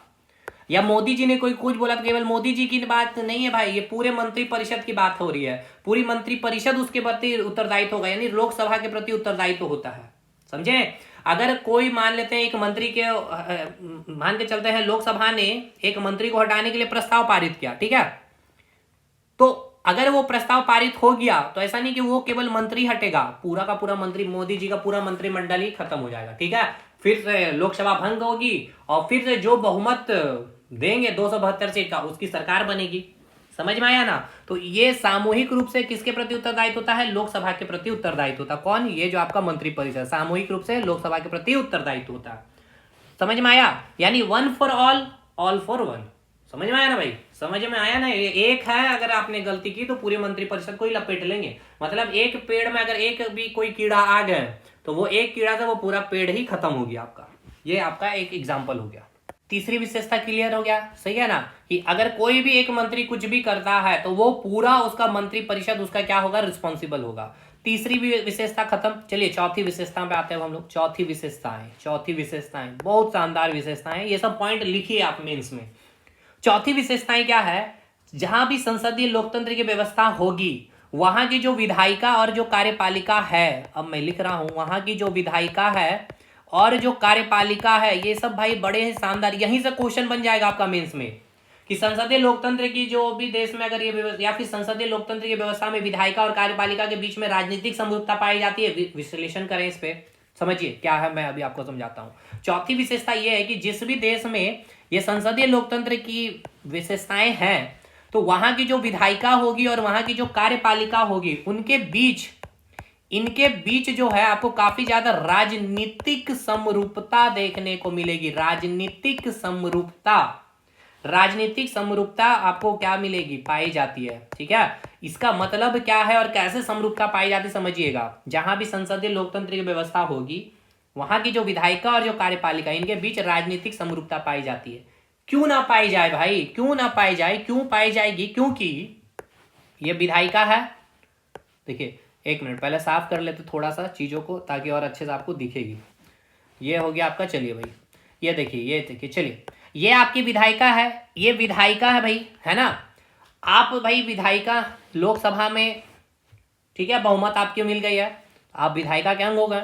अब आप यहीं से क्या कर रहे हैं? यहीं से आप यहाँ आकर के बैठ रहे हैं ना कार्यपालिका में, एक मिनट, यहीं पे आकर के बैठ रहे हैं कार्यपालिका में, तो भैया आप ही बैठ के आ रहे हैं, तो आपकी जो विचारधारा यहाँ है तो वो विचारधारा यहाँ आके क्या चेंज हो जाएगी? नहीं, समरूपता पाई जाएगी।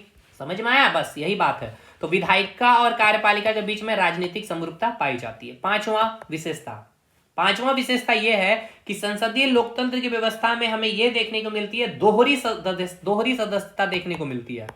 दोहरी सदस्यता का मतलब कैसे सर? समझिएगा, देखिए मेरे भाई, दोहरी सदस्यता पाई जाती है। कैसे सर? समझिएगा, देखिए एक हमने क्या बोला कि अगर आपको कार्यपालिका में बैठना है, आपको इसका सदस्य बनना है, एक सदस्य इसका बनना, तो इससे पहले आपको इसका सदस्य या इसका सदस्य बनना होगा। तो दो सदस्यता हुआ ना, एक तो यहाँ का सदस्यता आपको लेना होगा विधायिका की, तब जाके आपको कार्यपालिका की सदस्यता मिलेगी। इसलिए जहां भी संसदीय व्यवस्था होगी वहां पे भैया जी दोहरी सदस्यता पाई जाएगी। ठीक है ना? इसमें क्या मिलेगा आपको? दोहरी सदस्यता पाई जाती है। इसमें क्या पाई जाती है? दोहरी सदस्यता पाई जाती है। अर्थात इसका मतलब क्या हो गया? जो मंत्री परिषद का सदस्य होगा, समझिएगा, यानी ये जो मंत्री परिषद का जो भी सदस्य होगा वो किसी ना किसी सदन का सदस्य जरूर होगा, या तो लोकसभा का या फिर राज्यसभा का, और अगर नहीं है तो 6 माह के अंदर अंदर आपको लोकसभा या राज्यसभा का सदस्यता लेनी होगी। ठीक है, अगर आपको कार्यपालिका में यहां मंत्री परिषद में आना है तो ठीक है, सदस्यता आपको लेनी पड़ेगी। तो दोहरी सदस्यता हो गई। चलिए अब एक बात और याद रखिएगा कि जहां भी संसदीय व्यवस्था की जब हम बात करते हैं जिस भी देश में, जैसे भारत देश में, तो संसदीय व्यवस्था में एक निश्चित अवधि के बाद, देखिए एक चीज समझिए, निश्चित अवधि के बाद को उसको साइड रखिए। ये कि ये जो आपका लोकसभा, इसको हटाइए, मैं लोअर हाउस और क्या बोलते हैं भाई, लोकसभा और राज्यसभा। हाँ, ये देखिए जो लोकसभा है इसको हम लोग बोलते हैं निम्न सदन, ठीक है, इसको हम लोग बोलते हैं निम्न सदन, ठीक है, निम्न सदन। निम्न सदन मतलब क्या कि निम्न सदन हम किसको बोलेंगे पहले समझिए, लोकसभा को, यानी कि निम्न सदन हम उसको बोलेंगे जिस भी देश में जनता के द्वारा निर्वाचित सदस्य जिस सदन में बैठेगा, यानी कि जो सदन में जनता के द्वारा चुने हुए लोग बैठेंगे उसको हम निम्न सदन कहेंगे।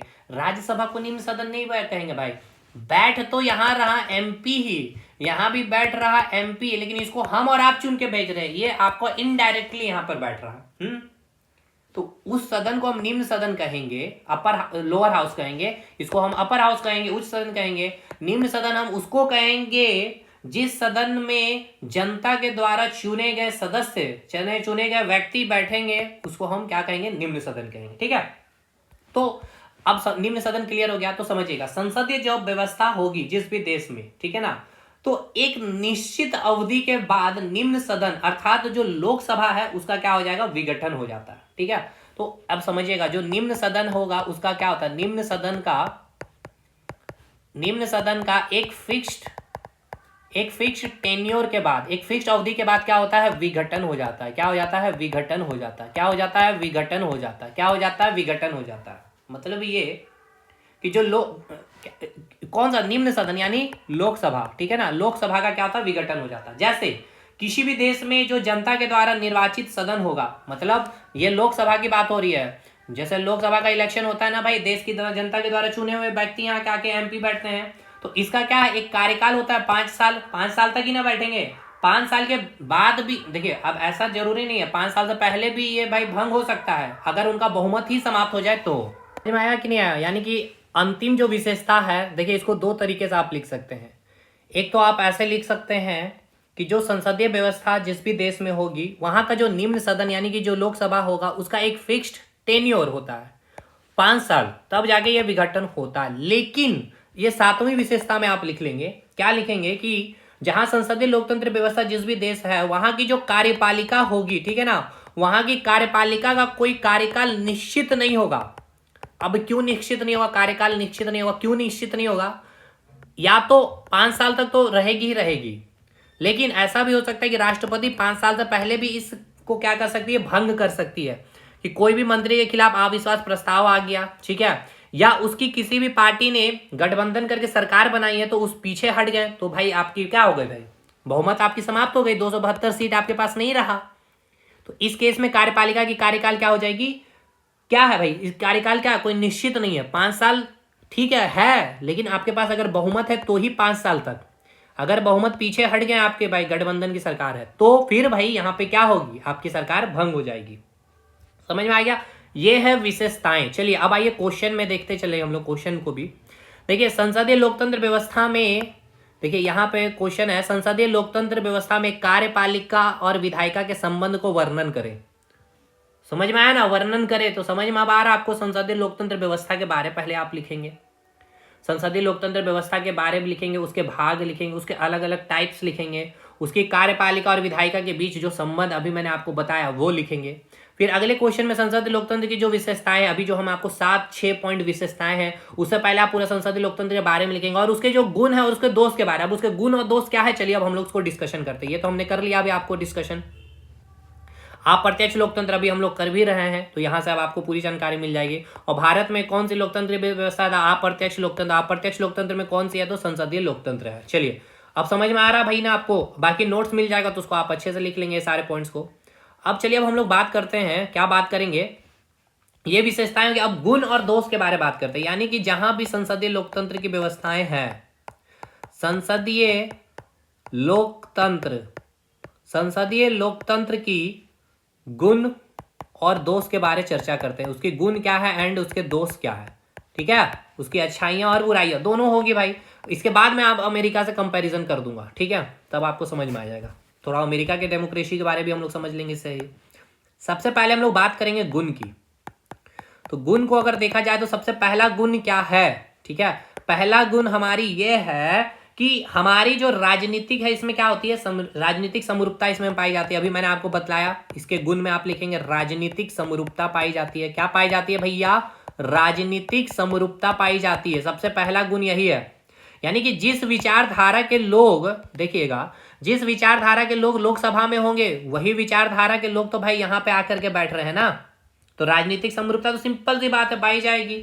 क्योंकि जो मंत्री परिषद जो यहाँ पे कार्यपालिका में बैठ रहा है वो कहाँ से आके बैठ रहा है, यहीं से आके ना बैठ रहा है, तो विचारधारा तो सेम होगा। ठीक है भाई, पहला गुण तो ये है, सेम विचारधारा होगी। चलिए दूसरा, अब बात करते हैं हम लोग दूसरा क्या ये है, क्या बोलते हैं गुण क्या है, कार्यपालिका और विधायिका के बीच में एक अच्छा संबंध पाया जाएगा, मतलब कि गुड रिलेशनशिप पाया जाएगा। किसके किसके बीच में दिखाते हैं, अभी आपको समझाते भी। कार्यपालिका, जहां पे संसदीय लोकतंत्र की व्यवस्था होगी वहां पे कार्यपालिका और विधायिका के बीच में, विधायिका के बीच में अच्छे संबंध पाए जाएंगे। अच्छे संबंध, गुड रिलेशनशिप। कैसे, क्यों ना पाए जाए भाई, यानी हम जो यहाँ पे बैठे हुए हैं वहीं आके यहाँ पे बैठ रहे हैं, तो भाई संबंध तो एक अच्छा ही बैठेगा। सेम पार्टी की भाई सरकार बन रही है तो संबंध तो अच्छा ही होगा ना, ठीक है, क्योंकि वही जो उनके सदस्यता है, जो बहुमत लेके बैठे हुए हैं वही आकर यहाँ पे बैठ सकते हैं, तो संबंध भी अच्छा पाया जाता है। दूसरा गुण ये हो गया। चलिए तीसरे गुण के बारे में हम लोग लिखते हैं। तीसरा गुण क्या हो जाएगा, यहाँ पे जो सरकार है वो क्या होगी, मंत्रिपरिषद क्या होगी, उत्तरदायित्व सरकार यहाँ पे पाई जाएगी। ठीक है ना, उत्तरदायित्व सरकार यहाँ पे पाई जाएगी। अभी मैं आपको बतलाता हूँ कैसे, अभी मैंने आपको बतलाया भी था फिर भी मैं आपको बतलाऊंगा। उत्तरदायित्व सरकार पाई जाती है, उत्तरदायित्व सरकार पाई जाती है संसदीय लोकतंत्र व्यवस्था की एक सबसे इंपॉर्टेंट गुण है यहाँ पे। मतलब उत्तरदायित्व सरकार मतलब कि यहाँ पे जो मंत्री परिषद है, ये जो मंत्रिमंडल है प्रधानमंत्री के साथ में जो मिलके कोई तानाशाही वाला कार्य नहीं करेंगे, ये उत्तरदायी तो होंगे इस लोकसभा के प्रति। मतलब अगर आप कोई तानाशाही, कोई भारत के जनता के अगर मौलिक अधिकार का अगर आप हनन किए तो ये तानाशाही हो गया। अगर आप कर दिए ऐसा तो आपकी सरकार, मान के चलते हैं भैया कि गठबंधन की सरकार बनी है, ठीक है ना, गठबंधन की सरकार बनी है मोदी जी की, मोदी जी को मिला है नीतीश कुमार का साथ।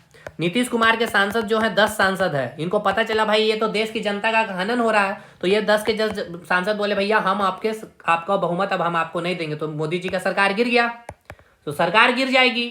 तो एक गुण है ना, तो देश की जनता का मौलिक अधिकार का हनन नहीं हो पा रहा है, यानी देश की जनता को क्या है भाई यहाँ पे लाभ मिल रहा है, तो ये गुण हो गया। लेकिन अगर यहाँ पे सरकार एक मजबूत सरकार एक पार्टी की बन जाए, बीजेपी की, तब यहाँ पे तानाशाही भी देखा जा सकता है। एक ये दोष है, तो दोष में आप ये पॉइंट को लिखेंगे, मैं अभी आपको बताऊंगा अभी।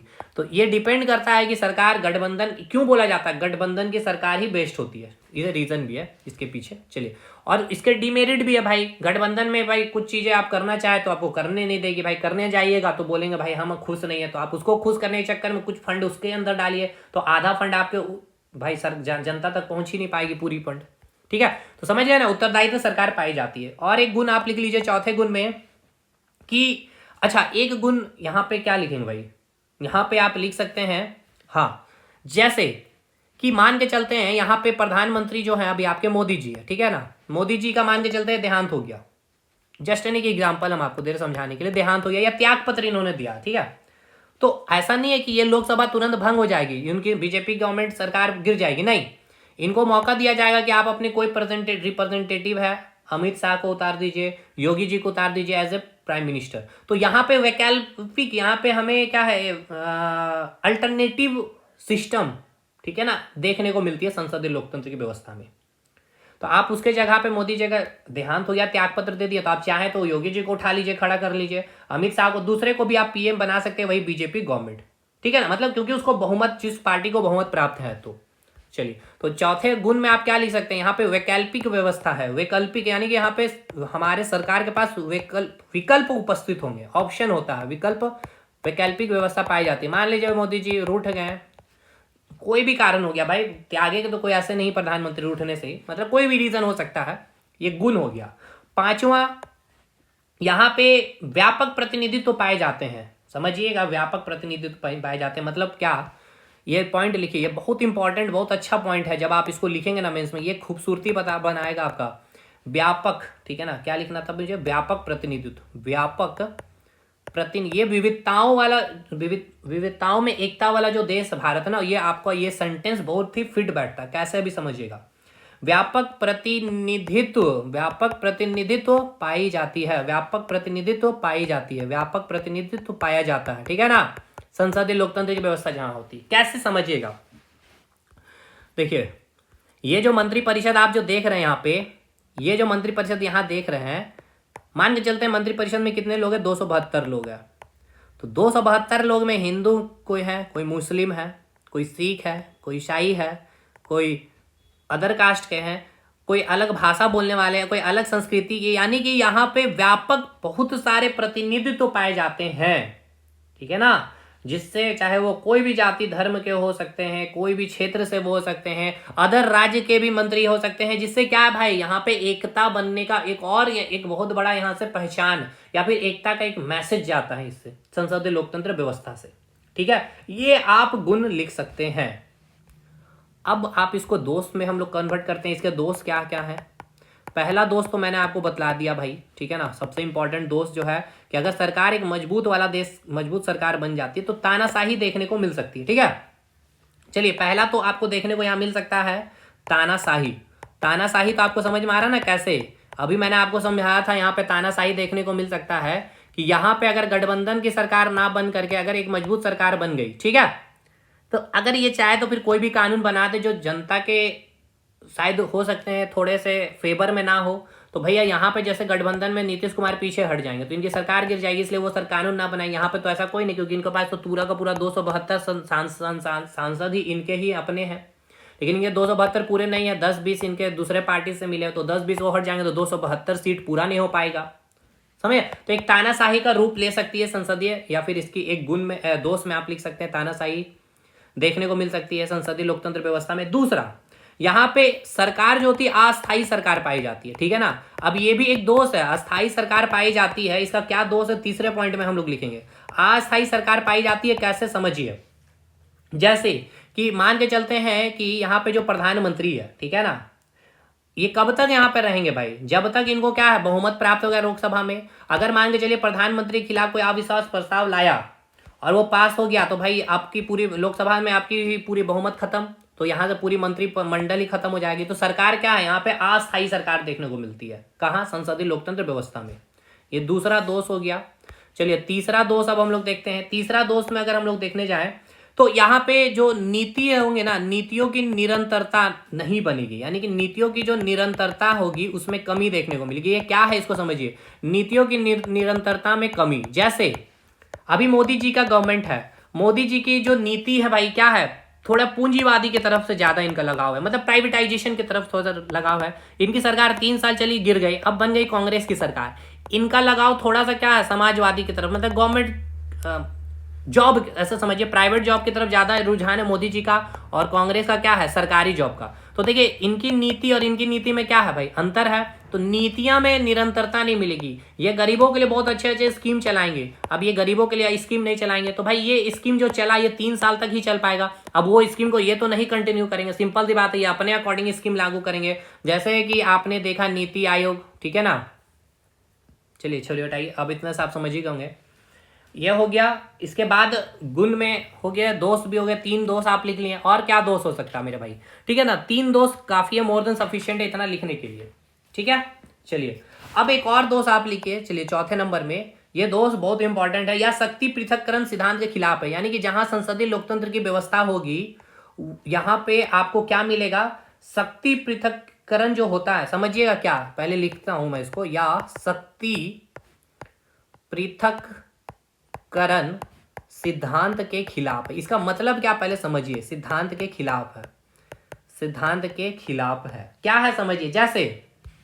जैसे समझिए कि मैं राजा हूं, मान के चलते हैं मैं राजा हूं, ठीक है, मैं राजा हूं, मेरे पास कार्यपालिका की शक्ति भी होगी भाई, मैं राजा हूं, अगर जैसे प्रधानमंत्री में हूं, ठीक है, मैं यहाँ पे बहुमत ले आया तो मैं यहाँ का बन गया भाई प्रधानमंत्री, तो मैं बन गया भाई, मेरे पास क्या है, कार्यपालिका की शक्ति होगी और विधायिका की भी शक्ति होगी। क्यों, क्योंकि यहाँ पे तो हम ही ना बैठ रहे हैं, यानी कि कानून भी बनाए हम ही और कानून को लागू भी कर रहे हैं हम ही। यानी कि विधायिका की शक्ति भी होगी और कार्यपालिका की भी शक्ति होगी। जब मैं चाहूंगा अपने अकॉर्डिंग कोई भी कानून बना लूंगा और उसको लागू कर लूंगा। मान के चलते हैं कि अभी बीजेपी की गवर्नमेंट की सरकार है, बीजेपी के कोई मंत्री ने कोई गलत कार्य ऐसा कर दिया है और कानून के खिलाफ कानून के अकॉर्डिंग उनको क्या है, फांसी की सजा मिलनी चाहिए। तो भाई बीजेपी की सरकार है, वो विधायिका में बैठे हुए कुछ ऐसा कानून बना लेंगे जो उन्होंने अपमान किया है कि उसके लिए फांसी की सजा को 4 साल के सजा में कन्वर्ट कर देंगे। तो भैया और उसको इंप्लीमेंट भी कर देंगे यही। तो ये एक प्रकार से क्या है, शक्ति का जो पृथक्करण के सिद्धांत के खिलाफ है ना भाई। ये है ना भाई, एक तरह से गलत हो जाएगा ना। जैसे इनकी ही सरकार है, इन्होंने कानून बना दिया भाई अपने मंत्री के लिए कि भाई जो फांसी की सजा है वो अब 4 साल में कन्वर्ट हो जाए, उसको इंप्लीमेंट कर दिया। तो वो फांसी की सजा तो ले नहीं पाएगा, वो कुछ ऐसा कार्य किया भाई उसको फांसी की सजा मिलना चाहिए तो उनके मंत्री को, बीजेपी का, लेकिन वो मात्र 4 साल की सजा में ही भाई वो जमानत फिर ले लेगा। तो ये क्या है, पृथक्करण सिद्धांत का, यानी ये शक्ति का जो पृथक्करण है ये सिद्धांत के खिलाफ है। ये शक्ति का पृथक्करण का सिद्धांत दिया किसने था, ये भी आपसे एग्जाम में पूछा जाता है। मॉन्टेस्क्यू ने दिया था, मॉन्टेस्क्यू, ठीक है ना, मॉन्टेस्क्यू नाम है, आपको याद रखना है, मैं लिख दे रहा हूं फिर से, मॉन्टेस्क्यू ने दिया था ये सिद्धांत, ठीक है। ये कहा था कि जो शक्ति है ना, शक्ति का बंटवारा होना चाहिए, एक व्यक्ति को शक्ति नहीं मिलना चाहिए। तो यहाँ पे तो भाई एक व्यक्ति को ही मिल गया ना एक प्रकार से, जिसकी पार्टी होगी भाई विधायिका भी इसी के हाथ में और कार्यपालिका भी इसी के हाथ में आ जाएगी। तो यहाँ पे पृथक्करण के खिलाफ हो गया, ये एक गुण हो गया, ये दोष हो गया आपका एक, ठीक है। ये भी बहुत अच्छा दोष हमें आप लिख सकते हैं। तो एक हो गया आपका क्या, तानाशाही आपको देखने को मिल सकता है, अस्थायी पाई जाएगी, नीतियों में निरंतरता की कमी, यहाँ यह शक्ति पृथक्करण के खिलाफ होगा। एक और लिखिए 5 दोष कम से कम लिख के आना होगा। देखिए यहाँ पे ये भी पॉइंट आप लिखेंगे तो मजेदार पॉइंट बन जाएगा। जैसे कि समझिए, अब जैसे कि आपकी सरकार बीजेपी के बन गए, ठीक है ना, अब भैया मंत्री जी को, मोदी जी को मान ले बनाना है रेल मंत्री, हाँ, तो रेल मंत्री किसको बनाएंगे, अपने मंत्री परिषद से ही बनाएंगे। भले उसको रेल के बारे में जानकारी नहीं है, वित्त मंत्रालय वित्त मंत्री बनाना, भले उसको फाइनेंस का नॉलेज ई तक नहीं आता, इकोनॉमिक्स का ई नहीं आता, लेकिन फिर भी उसको वित्त मंत्रालय। तो यहाँ पे आप परिपक्व लोगों की सरकार ज्यादा देखने को मिल सकती है, क्योंकि यहाँ पे तो ऐसा नहीं ना भाई, आप इलेक्शन लड़ने के लिए आपको ग्रेजुएशन पास होना चाहिए, आप स्पेशल स्ट्रीम से पास होना चाहिए। तो यहाँ पे एक दोष आपको ये भी मिलेगा कि आप परिपक्व, ठीक है ना, आप परिपक्व, क्या आप परिपक्व लोगों की सरकार देखने को मिलेगी, ठीक है। अब समझिएगा, ये गुण दोष हो गया भाई, लिख लेंगे। अब समझिए, मैं अब अमेरिका के पास लेके चलता हूं, क्योंकि आपको बहुत ज्यादा जानकारी दे दिया मैंने पीटी बैच में। देखिए ये मैंने क्या बताया था, अध्यक्ष लोकतंत्र, ये कहाँ आपका, यूएसए में है।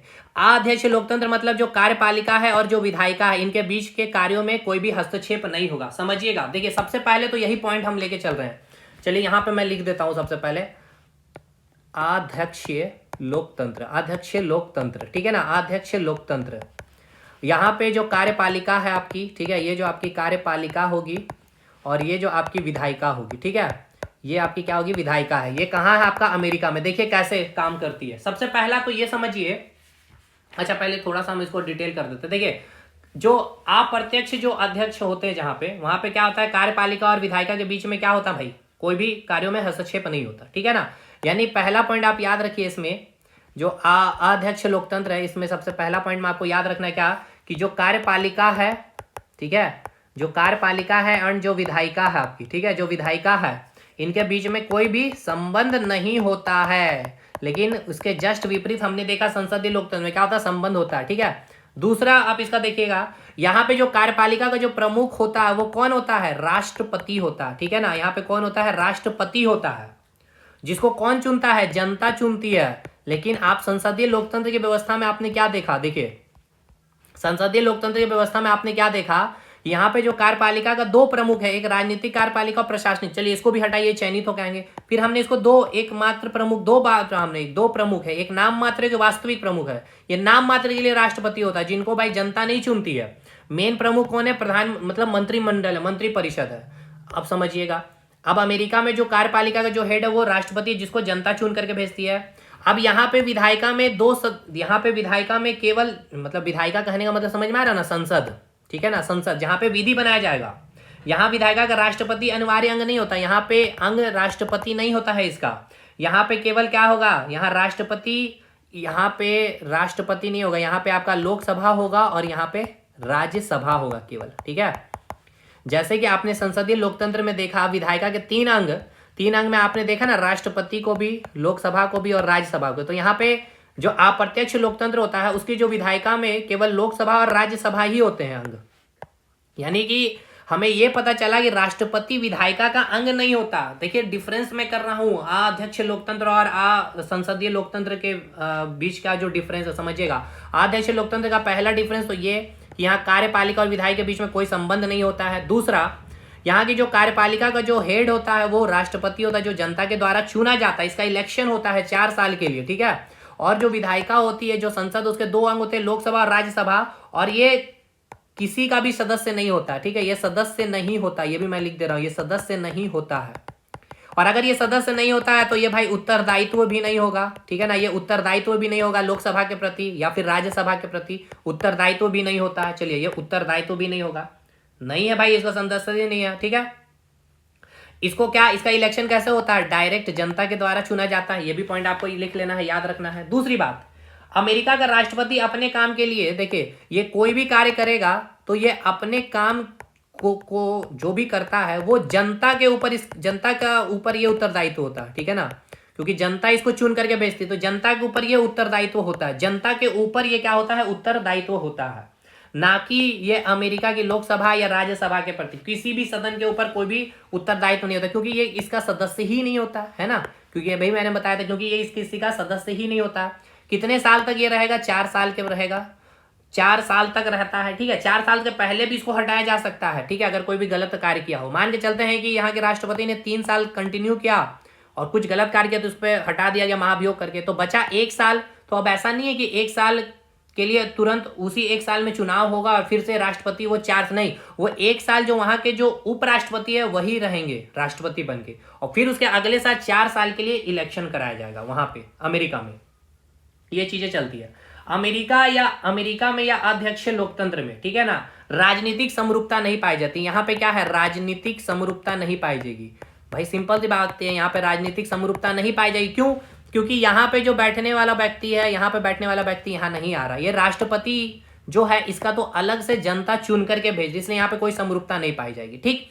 अब राष्ट्रपति का जो मंत्री परिषद होता है, इसमें याद रखिएगा यहाँ पे मंत्री नहीं होते, ये सचिव चुनते हैं और इनके पास वैकल्पिक बहुत सारे विकल्प होते हैं। और यहाँ पे सबसे अच्छी बात यह है कि ये जिसको भी चाहे, जैसे कि कोई व्यक्ति अमेरिका के नागरिक अगर हैं और उनको लगता है कि ये फाइनेंस से बहुत अच्छा कर रहे हैं देश के लिए अपने क्षेत्र, फाइनेंस क्षेत्र में, तो वो वित्त मंत्रालय का सचिव उनको बना देंगे। अगर रह गया कि वो रक्षा के क्षेत्र में बहुत अच्छा कार्य कर रहा कोई व्यक्ति, उसको रक्षा का सचिव बना देंगे। अगर वो साइंस एंड टेक्नोलॉजी में कोई व्यक्ति बहुत अच्छा कार्य कर रहा है, उसको साइंस एंड टेक्नोलॉजी का सचिव बनाएंगे। तो अब ये जो सचिव बना साइंस एंड टेक्नोलॉजी, रक्षा का या फिर वित्त मंत्रालय का, ये किसके प्रति उत्तरदायित्व होगा? वो राष्ट्रपति के प्रति उत्तरदायित्व होगा, ठीक है। और राष्ट्रपति किसके प्रति उत्तरदायित्व होता है? वो जनता के ऊपर उत्तरदायित्व होता है, ना कि लोकसभा और राज्यसभा। समझ में आया भाई? अमेरिका में ऐसे चीजें चलती है। वहां की जो लोकतंत्र है वो अध्यक्ष लोकतंत्र है, और उसके क्या महत्वपूर्ण विशेषताएं हैं वो भी आपको मैंने समझा दिया, ठीक है। अब जैसे प्रधानमंत्री के पास भाई कोई वैकल्पिक नहीं है, विकल्प नहीं है कि भाई हम ऐसे मंत्रालय में वो मंत्री को बनाएंगे, मंत्रालय देंगे कि जिनको इकोनॉमिक्स का बहुत अच्छा है, वित्त मंत्रालय, भैया ना। लेकिन राष्ट्रपति अगर अमेरिका का चाह ले तो वो उसको ही सचिव बनाएगा वित्त मंत्रालय का, जिसको बहुत अच्छा जानकारी है, ठीक है। क्योंकि यहाँ पे वो क्या है भाई, इनडायरेक्टली नहीं डायरेक्टली चुन करके आ रहा है, और वो किसी का सदस्य नहीं है जो यहाँ का मंत्री परिषद। वहां पे मंत्रालय या मंत्री परिषद नहीं होता, वहां सचिव आप सुनते होंगे हमेशा न्यूज वगैरह में। चलिए, तो ये भाई पूरा हो गया आपका प्रियम्बल वगैरह जितना भी मुझे करवाना था। मोर देन सफिशिएंट है पीटी के बैच के लगभग। पीटी का भाई मेंस के लेवल पे मैंने करवा ही दिया पूरा चीज, ठीक है। जैसे देखिए अब आप समझिएगा, इतना डिटेल दे दिए, अब एमसीक्यू तो आपको छूटेगा ही नहीं, बाकी मेंस भी लिखेंगे। देखिए कैसे चीजों को समझिए, क्वेश्चन को देखते ध्यान से पढ़िए। पहला क्वेश्चन देखिए, पंथ निरपेक्षवाद, ये तो मैंने करवा ही दिया, तो आज तो हम लोग इसको डिस्कशन नहीं करेंगे। संसदीय लोकतंत्र व्यवस्था में कार्यपालिका, संसदीय लोकतंत्र व्यवस्था आपको समझ में आ रही है? हमारे देश में क्या है, संसदीय लोकतंत्र की व्यवस्था है कि नहीं, पहले ये बताइए। बिल्कुल संसदीय लोकतंत्र की व्यवस्था है। तो अब इसमें हमने ये देखा जो संसदीय लोकतंत्र की व्यवस्था है किसका एक पार्ट है, किसका एक पार्ट है? अप्रत्यक्ष लोकतंत्र का एक पार्ट है। फिर संसदीय लोकतंत्र को हमने अलग भागों में बांटा, 3 भाग में, कार्यपालिका, विधायिका, न्यायपालिका। फिर हमने कार्यपालिका को राजनीतिक कार्यपालिका, प्रशासनिक कार्यपालिका, ये सारी चीजें आप लिखेंगे। उसके संबंध का आप वर्णन करेंगे किस प्रकार है कि आप जब तक लोकसभा या फिर विधायिका का सदस्य नहीं है तब तक आप कार्यपालिका का सदस्य नहीं, तो ये संबंध आपको लिखना है। जो विशेषताएं मैंने बताए वो लिखेंगे, उसके गुण दोष को आप लिख देंगे। लोकतंत्र क्या है आप प्रत्यक्ष लोकतंत्र क्या है, जिसका भी मैंने आपको एग्जांपल दिया था, 4 शर्तें आपको मैंने बताएं। अमेरिका का भी आप एग्जांपल दे देंगे, वो समझ गए। और आप प्रत्यक्ष ये सब तो आप लिख ही देंगे। भारत में क्या भाई, अभी मैंने आपको पूरा बताया, संसदीय लोकतांत्रिक व्यवस्थाएं हैं, उसके बारे में लिख देंगे। तो ये हो गया भाई पूरी मेरे तरफ से तो भाई पूरा खत्म है। इसका नोट्स अपलोड हो जाएगा, ठीक है, सारी चीज़ें लिखी हुई इस प्रकार से आपको नोट्स अपलोड हो जाएगा। चलिए मिलते हैं नेक्स्ट वीडियो में हम लोग, तब तक के लिए धन्यवाद।